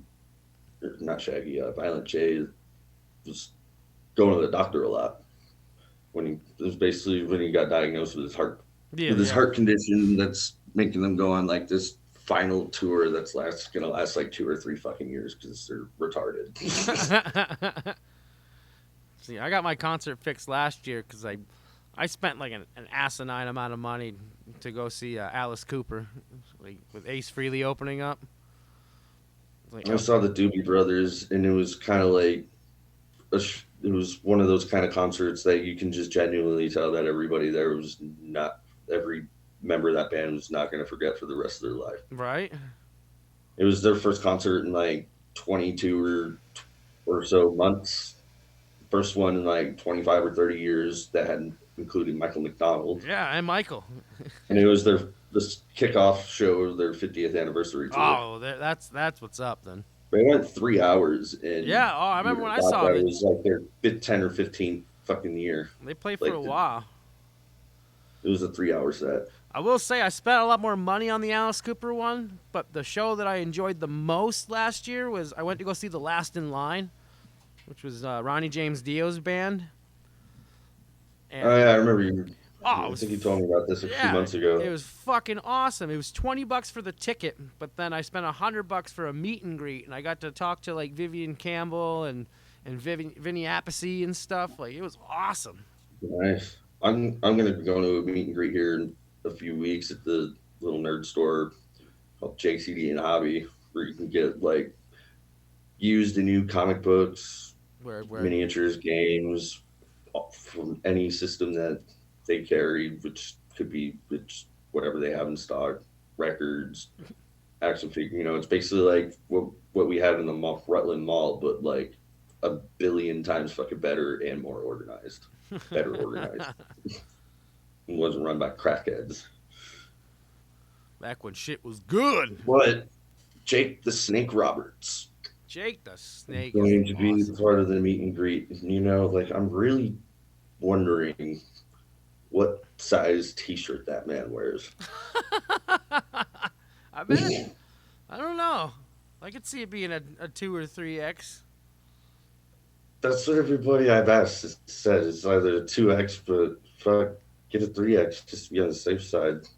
I mean, he probably wears a 3X now because he's probably got a little belly. It's like, but back then it was probably a 2X. I also just realized, I could have just looked up his height and weight because I just now thought of that. And I've been wondering this for like 3 fucking days. You could. He's like, but you could ask him too. I'll show up. I'll just, I'm going to bring my leather coat, have him sign it. Probably get like one of them little, pictures with it signed, put it in the frame or whatever, but hand him a shirt. He'll go to sign it. It's like, no, man, you keep it. I bet that's going to be a good time. I got so many of these. Jake the Snake's just, he's led an interesting life. No, but hey, man, how much would I have to pay you to convince you to give me a DDT? Right? It's like, I will literally pay you. It's like, to DDT me by the man who created the DDT. They get a lot of meet and greets. Like I missed out on Kane, and there was another time there was Kevin Nash. Oh, Kevin Nash I missed out because I went to Knotfest. that would have been And fucking cool. See Diesel, man. Knotfest was one of the biggest shit show fucking venues I've ever attended for an all day long metal festival.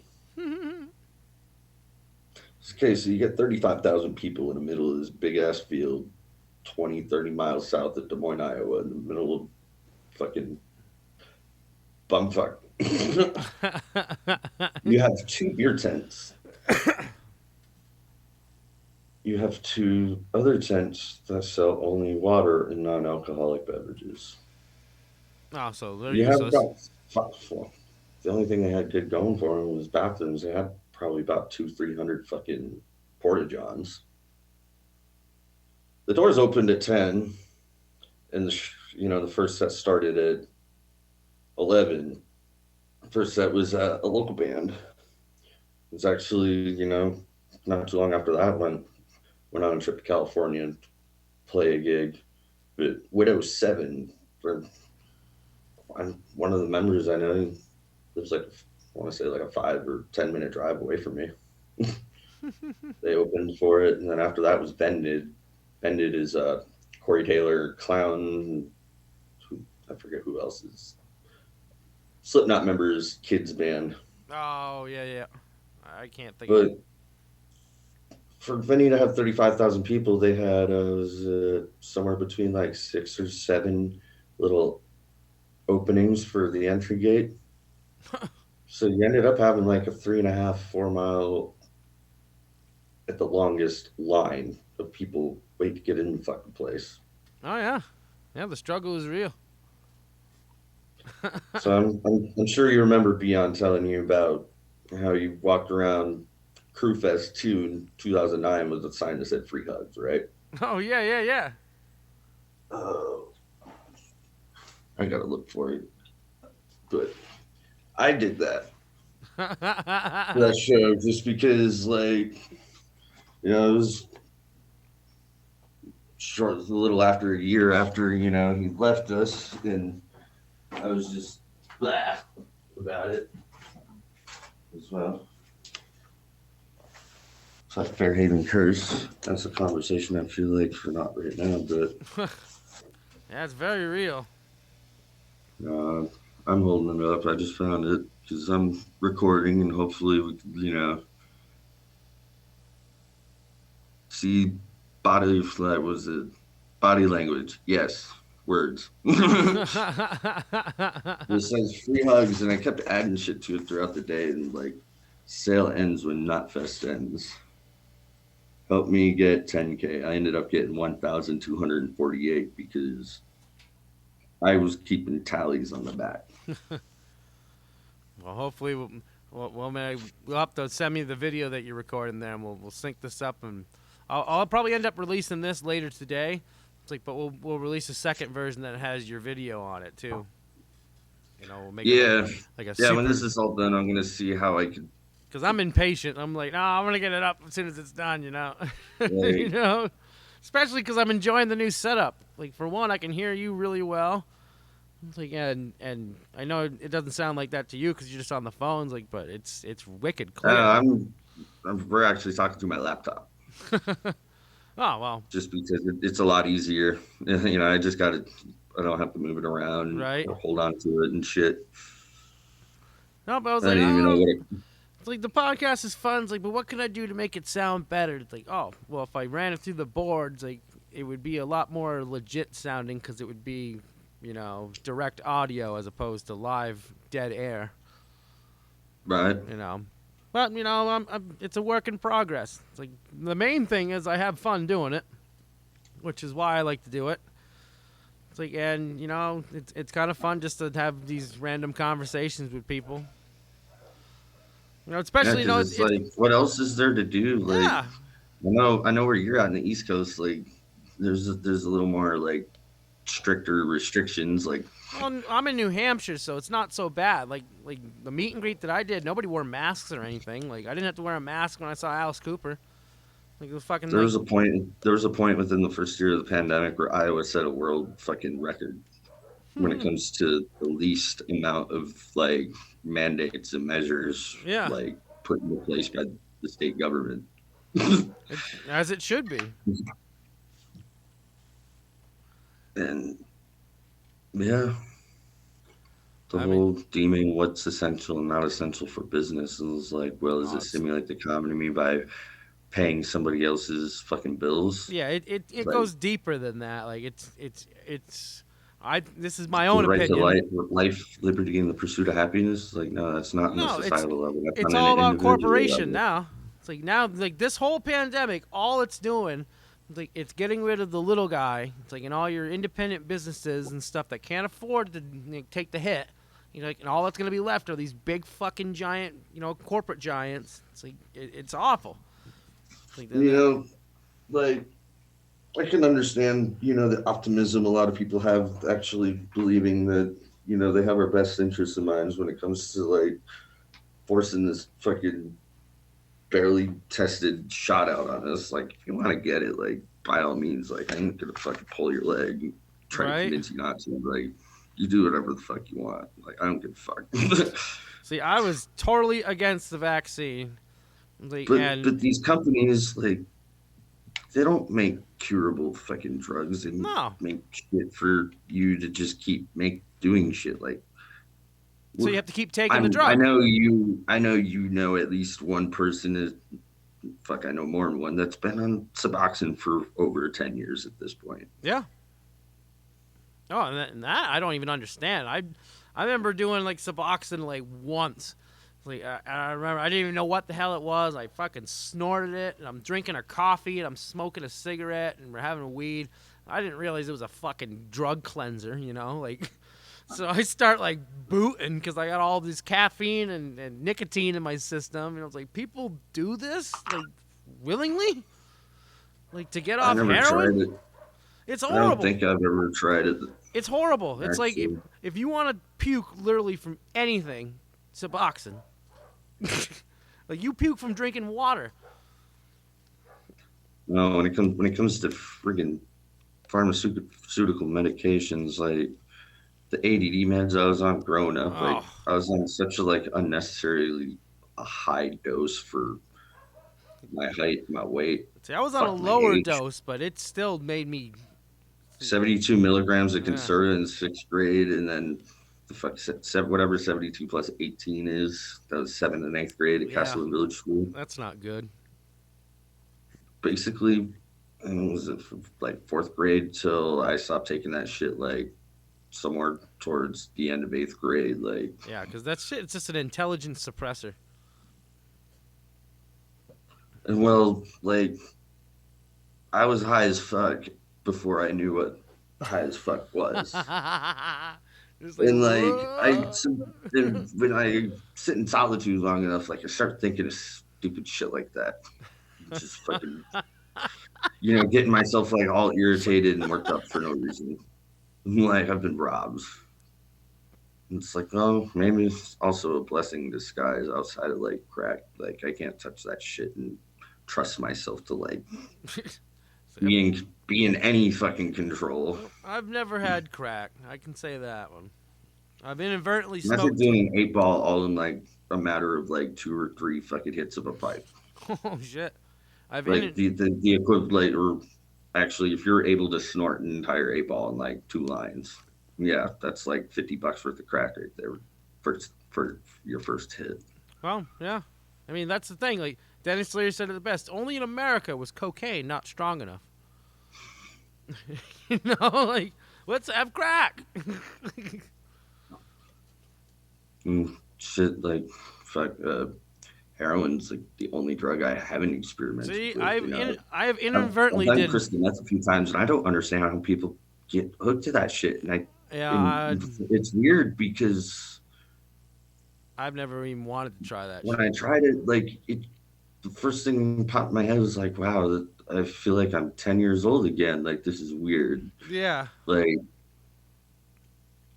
Nope, I've done heroin once, like, but I didn't know I was doing it. I was really I'm terrified of just opiates in general that are strong enough to make me I didn't shoot it go up or for anything, but I won't mention who I was with, you know. But I was old homies. I was fucking hammered. I was drunk off my shit. I was playing an open mic night, and they were smoking it off of tinfoil and stuff, and I thought they were smoking resin. So I'm like, hey man, give me a hit of that. And so I fucking smoke it up, and the next thing I know, like I feel weird. And it's like the best way I can describe the way it made me feel was that I was inside even though I was outside. Like there was not anything that was outside about a foot of my parameter, like of my little bubble, didn't exist or matter.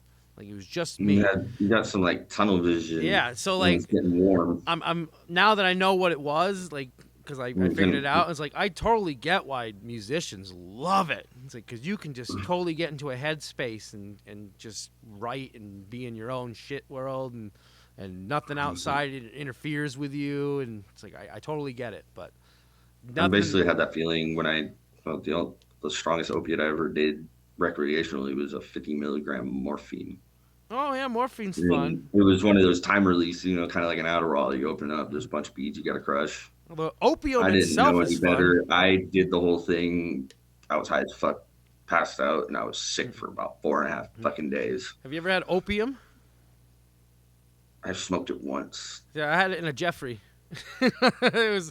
It was weed, opium. I think there was a little bit of cocaine in it, a little bit of nicotine, and a bunch of opium. And I was like, "Oh, what's this?" And he's like, "It's a Jeffrey." I'm like, "You mean from that Get It to the Greek movie? It's like a big drug cocktail joint." Like, it's like, "Yeah." It's like, "All right, bring it." It's like, "There's no meth or crack in it, right?" He's like, "Nope." It's like, "All right, cool." It's like, because that's pretty much where I like to keep things as natural as I can.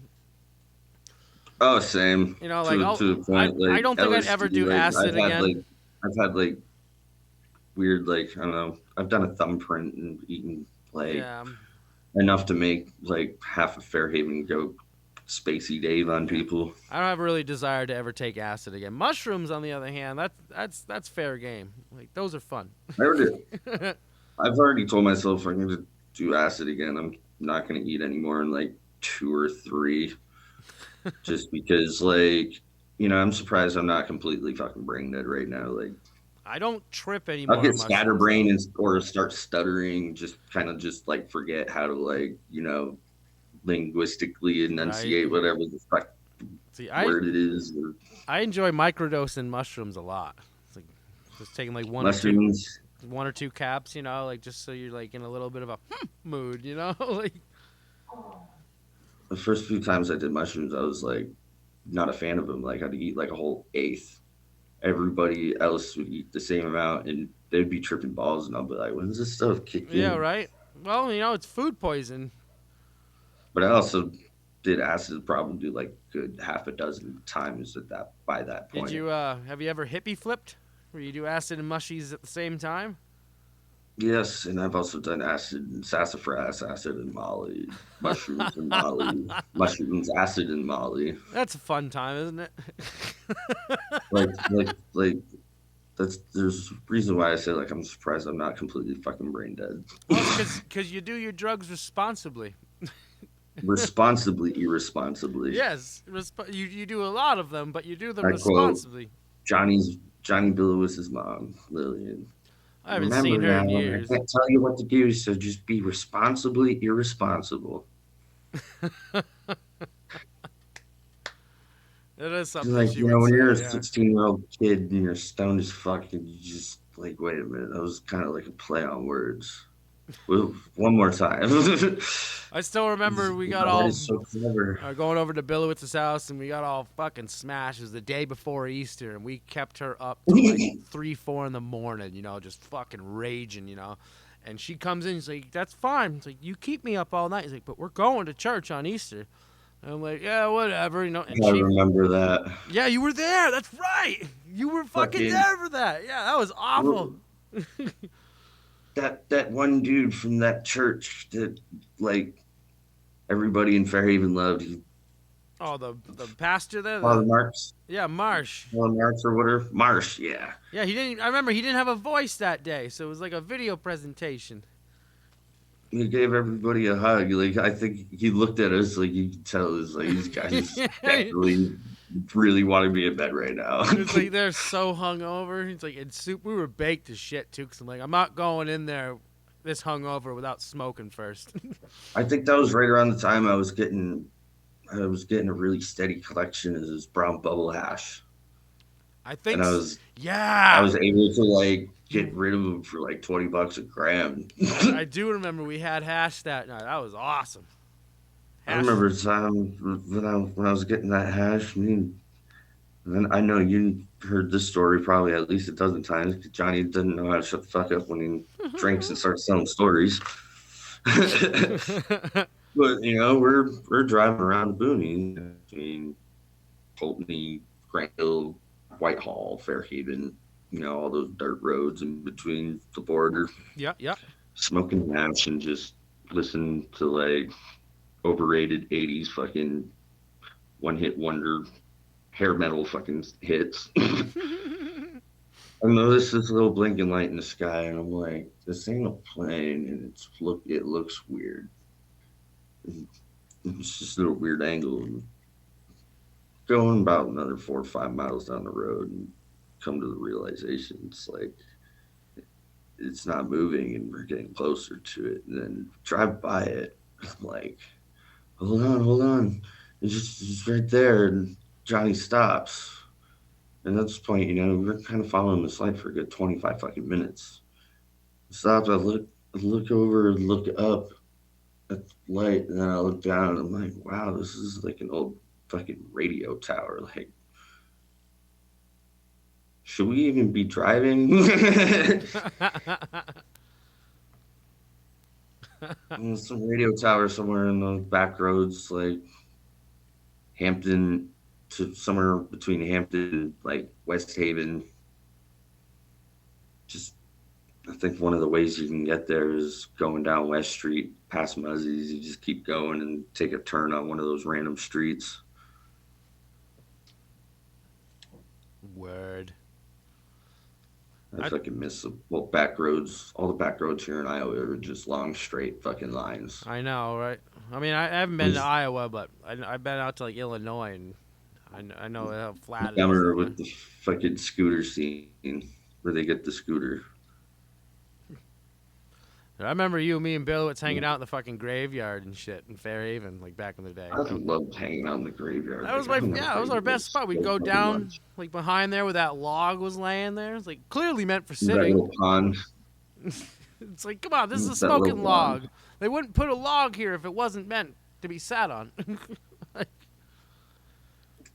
Shit, I liked hanging out at the Castleton Cemetery. Oh yeah, Going down by the cobbler shop. I mean, really, any cemetery for me, I was happy. Every time I went to the Pulteney Cemetery when I was living in Pulteney, I was drinking and I always had a beer. I made the rule to the Green Mountain students. It's like, if you're gonna hang out at a grave and get drunk, might as well like be courteous and leave this person a drink. Yeah. They're like, huh? Like, if we're getting drunk at some random person's grave that died like 150 fucking years ago, you can, leave their soul a drink. Yep. Pour them a little bit. This is a fucking haunted ass goddamn county. Like, have you ever tripped balls at Hubbardton Battlefield on a full moon right about summer solstice? I wish I had. I don't suggest it because, like, you see a lot of trap spirits. I bet so. And there's a lot of bobcats. I had a bobcat come up and nuzzle against me. It scared the ever living bejesus out of me. And I startled the cat. I had to run. I ran for, I don't know, what it felt like 10 minutes. It was probably like 30 seconds because I been smoking for 16 fucking years. I'm like, oh, this bobcat's probably gonna attack me. And I trip over a rock, and then I see this like red coats just all over the place, and blue coats all over the place. And I'm like, what the fuck is going on? I need to leave. And it was Patrick McRae and fuck who the fuck else. He was fucking tripping balls too. And he's I like, saw him last who's year. gonna drive? And I'm like, Patrick, I'll drive. And he's like, are you sure? I'm like, I've done this once before in Cedar Rapids, Iowa. I was tripping nutsack and did not think ahead, far enough ahead because I was like, I'm gonna eat some acid and go watch a movie in the movie theaters. I wanted to go see Age of Ultron, but right when I got there, I saw one of my aunts and you know, kid cousin. I was like, no, this stuff's kicking in. I'm not gonna watch the Avengers. I'm gonna go watch Mad Max Fury Road in 3D. Yeah, yeah, Holy fucking god, that was actually a fun experience. yeah. I bet it was. It That was was a great very movie. intense in just considering like ten, tense vibes or just just like aggressive tones. Like a lot of people have a very hard time handling like keeping their cool and not fucking wigging out entirely when they're on LSD and something very intense happens. That movie was what 2 hours and 20 minutes. It's just nonstop fucking chaos. You should have heard me squeal. You should have heard me squeal when that guitar dude first showed up because this place was packed. It was like a week or two after the movie came out. Theater's packed and sitting in the way back, just like kind of just like leaning about, just just being high as fuck and stupid. But I couldn't fucking imitate it, but it was like you, Kelso. Kelso from that '70s show when Yeah. he's just like, ah, Yeah. Oh. huh. Somebody just calls him out when he's trying to like mess with somebody, but everyone's just like, no, you're stupid. Like that kind of like excitement mixed in with like just a just marking out like it was I people still ended up started staring at me. I still remember going to see Blade Trinity in theaters, and that line when Ryan Reynolds calls the chick there a cock juggling thunder cunt. Apparently, I was the only one in the theater that thought that was funny, but it was like opening weekend, and I just fucking lose it. I'm just like, I'm the only one laughing. I'm like, what? Like, I'm just hysterically laughing. It's like, you just called her a thunder cunt. Like, Me and a buddy of mine, Cody from Cedar Rapids, got really drunk and like, let's go to the movies and watch It Chapter 2. that was pretty good. That was a good movie, but it was funny because me and him were just sitting there, just heckling, just heckling the movie like as if we were part of Mystery Science Theater. Oh yeah, yeah. That's a great show. I got a few volumes of that. I haven't watched that since I was a kid. Like I always like get distracted when Oh, I try that's to. so good. The reboot of it was so bad. Yeah, I mean, Patton Oswalt, I watched really. Yeah, I see. I didn't enjoy the side character. The movies were fine, like, and when they were riffing on it, it was fine. It's like, but yeah, everything else was Yeah, shit. that's what basically what I was doing. I was just like ripping on the movies. Actually, Beavis and Butthead would probably be a better description, but like not retarded. Hey, we're gonna get our Not a dose of couple them morons like soon. Beavis and Butthead. New movie on Paramount Plus and a new show afterwards. Oh yeah, and it's supposed to be like them as adults, like Yeah, with real time passing. uh, So they're gonna be like in their mid to late 30s I'm at the excited for it. youngest. It could be very, very good. Actually, they'll probably be in their 40s, considering I think Yeah, it was. I mean, the they were '90s. older than my brothers because they first came out. The show first came out. I think what 92 or 94 or Yeah, some so it's shit. been about 30 years. So yeah, they'd be in their You know, brothers. they'd be Um, 46. your brother John was born in '82 as well, right? I think so. Yeah, they're gonna be 40 this year. That's fucked, isn't it? Like, I mean, that's fucked to think that I'm I'm gonna 32 give and I my got. brother Nick shit, and he's going to like roast me hardcore. I mean, it's weird to think, his son is how old is Gage now? Like fucking He's gonna be 16 yeah, this it's June. nuts. Yeah, 16. I got two kids. Four. And my youngest is gonna be two. Like at the end of the next month. Like it's nuts. Like time flies. Right? I'm actually kind of impressed, especially with like how lucky I'd got, like, I guess in that sense in my early 20s, how I'd never ended up with a bastard child just running around. Yep. So I never really had much energy for relationships because it's just that fucking See, headache. my I kids. don't know what to do. David, my first son, was planned. He was definitely planned. It's like so. I was like, oh, it's pretty easy to not get somebody pregnant. Gabriel wasn't. No, not so much. Gabriel I don't want to just kind get. of was just like a surprise, right? I But mean, I knew pretty much. It's like it was probably gonna happen. It's like, but it wasn't like something I was like. It was a set plan. It's like, but whatever, Like, you already have a child, so it's like you already know what to yeah. expect at that point. It's like so, and I love both of them absolutely deeply. So it's. But I'm not opposed to the idea of having like the title of father being bestowed on me by the universe, but at the same time, like, well, if I knew I was gonna so be, the whole being a single parent, considering how common it just seems to yeah, be these days, is fucking that's the kicker. terrifying. And If I knew I was gonna be single, I probably wouldn't have had kids. It's like that. how I sometimes can go on just like whiny, bitchy tirades when I'm just pissed off about something, and nobody just seems to give a shit.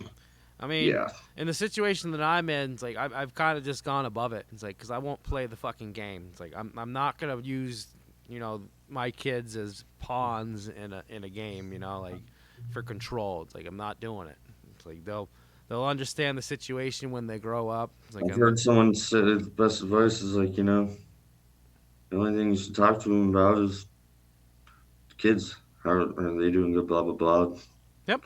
Anything beyond that is unnecessary. It's like, well, why do I gotta small talk you? Like, kind of like having this saying, we're just Exactly. mutual respect for children, but women and the power of their vagina, like, they got it so easy in the courts for when it comes to kids compared to men.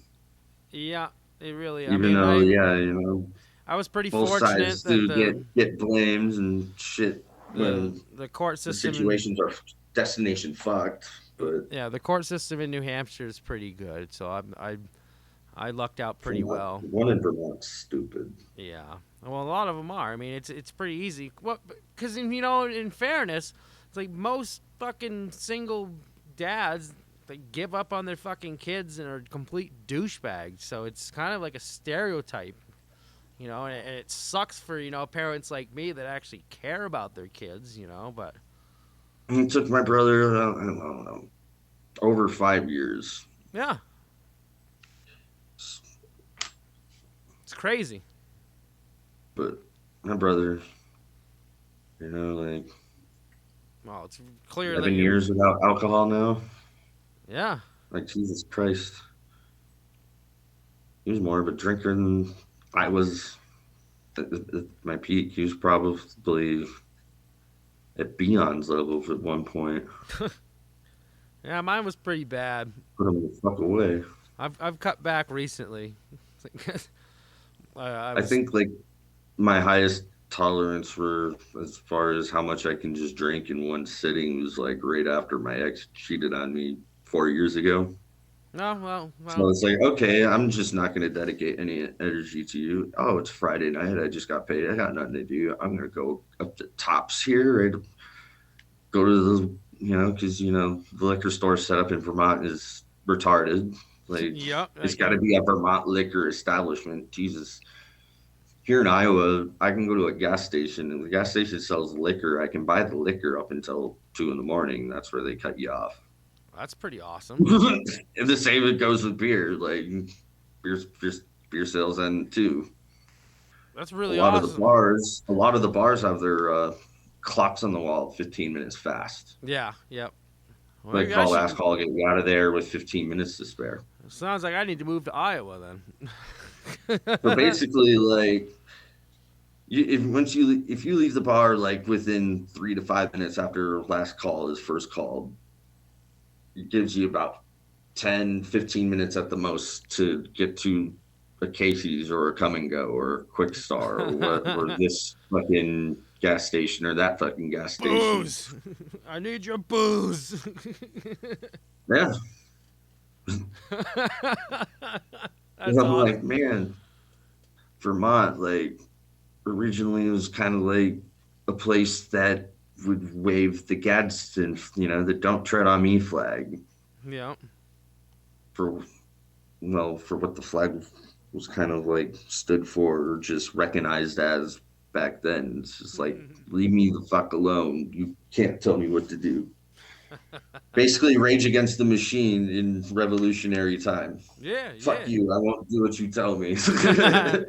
You won't do what you tell me. Oh shit. Now Rage is like it's a joke Yeah. because they're so like off on the opposite side as far as like politics that one of the members are fucking vocal about.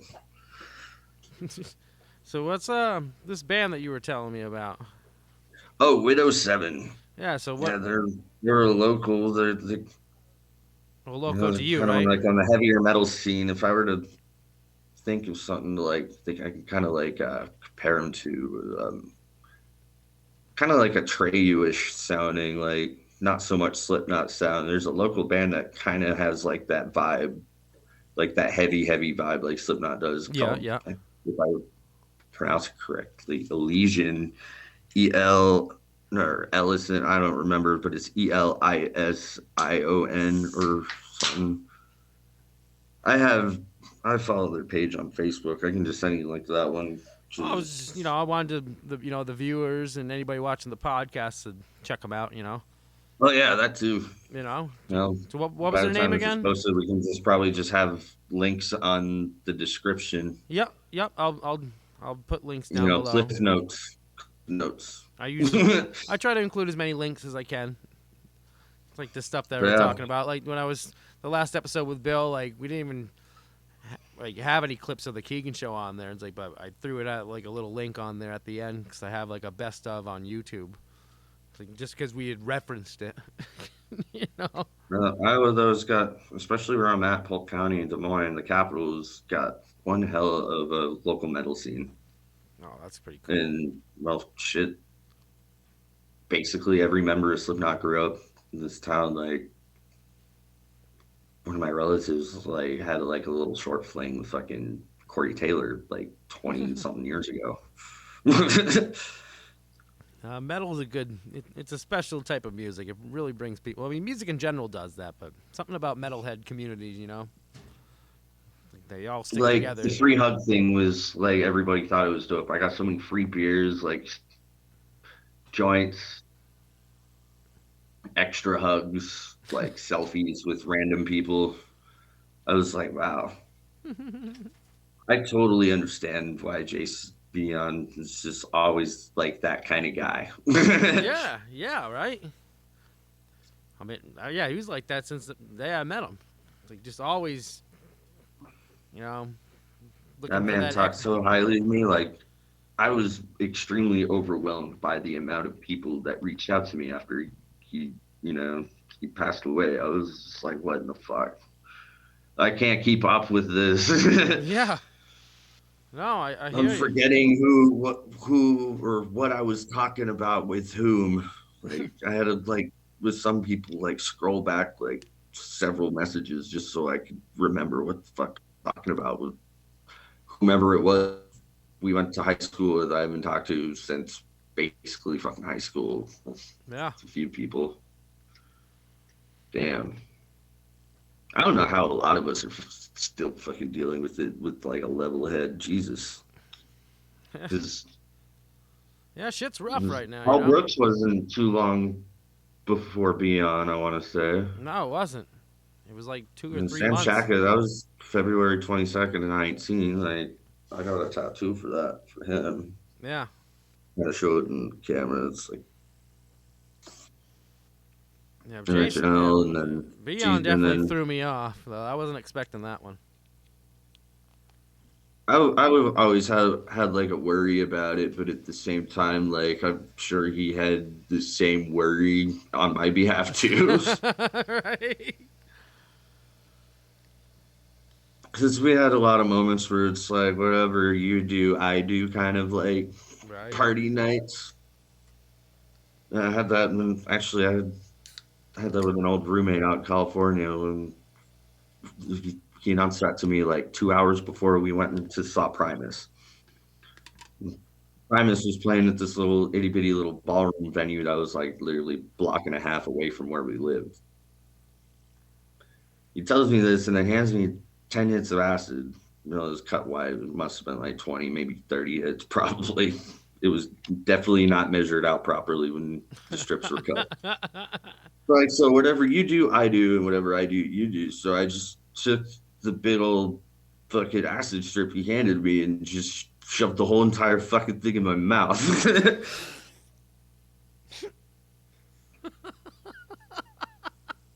And that was one of the greatest fucking nights. It was like one of my most favorite concert experiences ever. He and dude ended up wigging out. I had to going back home because he saw a sheriff. Like I had a conversation with the sheriff for like 10 minutes in intermission. He was standing by like one of the side doors, and I just kind of just like waltzed up to it. And he's like, "Oh, if you step out, you stay out." It's like, I just need the cool breeze. I was sweating complete and utter nutsack, ah, sweating complete nutsack. Yeah, Sweating words. nads. Well, fucking. I was wearing this t-shirt and I had these overalls, all the patchy corduroy bullshit.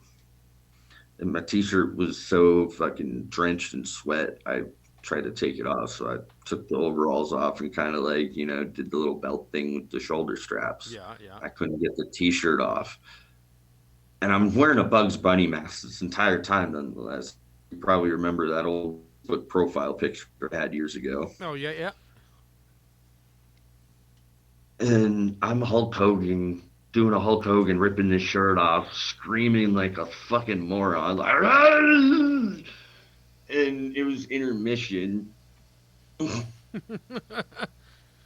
Everybody just stops, looks at me, and it's, "Fuck's going? Look, what's wrong, buddy?" And I'm like, "I'm just trying to struggle to take off this shirt," and I feel like I felt everybody stare at me, just like, what is wrong with this dude? And right before the second set started, Les came out. He's like, "I want to thank everybody for coming here tonight, and we're gonna dedicate this next set to Bacon and Buzz Bunny." Yeah. And I'm like, "Sweet." He's like, "Thank you for showing up, Bugs, and I'm sorry I ain't got a carrot, but if you want some bacon, I'm sure that guy over there has bacon. There's a dude dressed in a fucking bacon costume, apparently." Yeah. I'm like, Yeah. "This is great." And then Willy Wonka and Chocolate Factory music started, and then I had another experience. That was great. And when that set ended, there was like a 4 or 5 song encore. It was all moshy. Me and this girl ended up she kept shoulder checking me. So we were just having a test of strength kind of thing, just bouncing towards each other. Yeah. But we ended up like hitting arm to arm, but none of our like shirt fabric, or well, would have been my overalls because I didn't have a t-shirt at the time. It was just kind of like floor trash. Yeah. It was like couldn't tell if we collided or there was so much sweat we just kind of just like whoop, you know, like magic or something. I don't know. Ah. It was making sense in my brain, but I'm sure like some whoever's could be listening might understand, you know, my whimsical, like half brain dead way of explaining things. Hey, that was your concert, buddy. You know. Oh, she's pretty hot too. Yeah, that helps. And I'm like, well, dude, this was fun. I'm gonna go home. I live like a block and a half down the way, and I'm gonna sit on my roof and stare at the stars, fucking whiskey all night. She's like, why the roof? It's like, well, there's this tent up there, you see. And well, when I moved into this place, like, well, you can sleep in the tent on the roof if you want, buddy. I'm like, are you serious right now? It's fucking awesome. I'd get drunk and bored sitting on this lawn chair and start screaming at tweakers. They'd be looking all over the place. Like, where's this noise coming from? They never think to look up. It's fucking hilarious. They're like, hey, get your ass out of that trash can. I'll call the cops. Well, Like, hey, you look like a faggot. Shit. Well, yeah, I forget that. That's kind of like one of those words you can't don't say really faggot say or if you want to retarded like. now. No faggot You can't say retards. retarded anymore. You can't say retarded and you can't say faggot. Oops. You know, like I can understand, you know, when it comes to words that are hurtful, but it's like, what about the context you're using them into? Yeah. Like the whole thing with the N word, like it's so dumb to me. It's like Right. you can't have it both. You can't have it both ways. Yep. You can't. Like the way the fun way that it's used, you know, it's like a synonym to homie, Yeah, pretty basically. much. Pretty much. You know, it's kind of like pig But fucker. it's like, unless dude's just being very fucking obnoxious and stupid about it, like I can understand. Yeah, like the Twisted Tea guy. The guy that was running his mouth. The white guy just kind of like fit in, but he's trying way too hard. And then you know what happened? That motherfucker cracked him with a Twisted Tea and beat the shit out of him, you know? But, like the accidental, rare, occasional just drop of it in, a fun, friendly, respectable context. Yeah. I remember. That's going to happen, especially, when you're the only white guy in the group. Because exactly. that was me one time. Yep. Oh, I've been that guy. I've gone up to a group like, "What's up, my niggas?" Like, I was living in Rutland before I moved back out here in 2018. Like, and it's all in good fun, and for the most part that I've noticed, like, they know that too. It's like nobody's trying to fucking be mean to anybody. It's like it's complete, like you said, it's about context. Like, if you're, going up and being hateful about it, yeah, you deserve to get your fucking lights punched out. It's like, but like South Park had a very clever episode about the word faggot. Yeah. They're like, Mr. Slave and Big Gay Al were like, oh no, I thought we were past this. And everybody was like, no, Big Gay Al and Mr. Slave aren't fags. It's those freaking annoying guys in the Harley. Yeah, the Harleys. That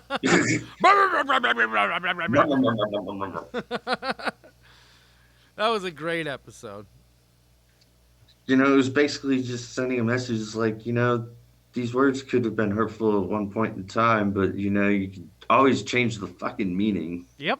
You don't have to, like, keep bringing up goddamn past. And another way that those two guys are freaking brilliant writers. Like, just another fact right there.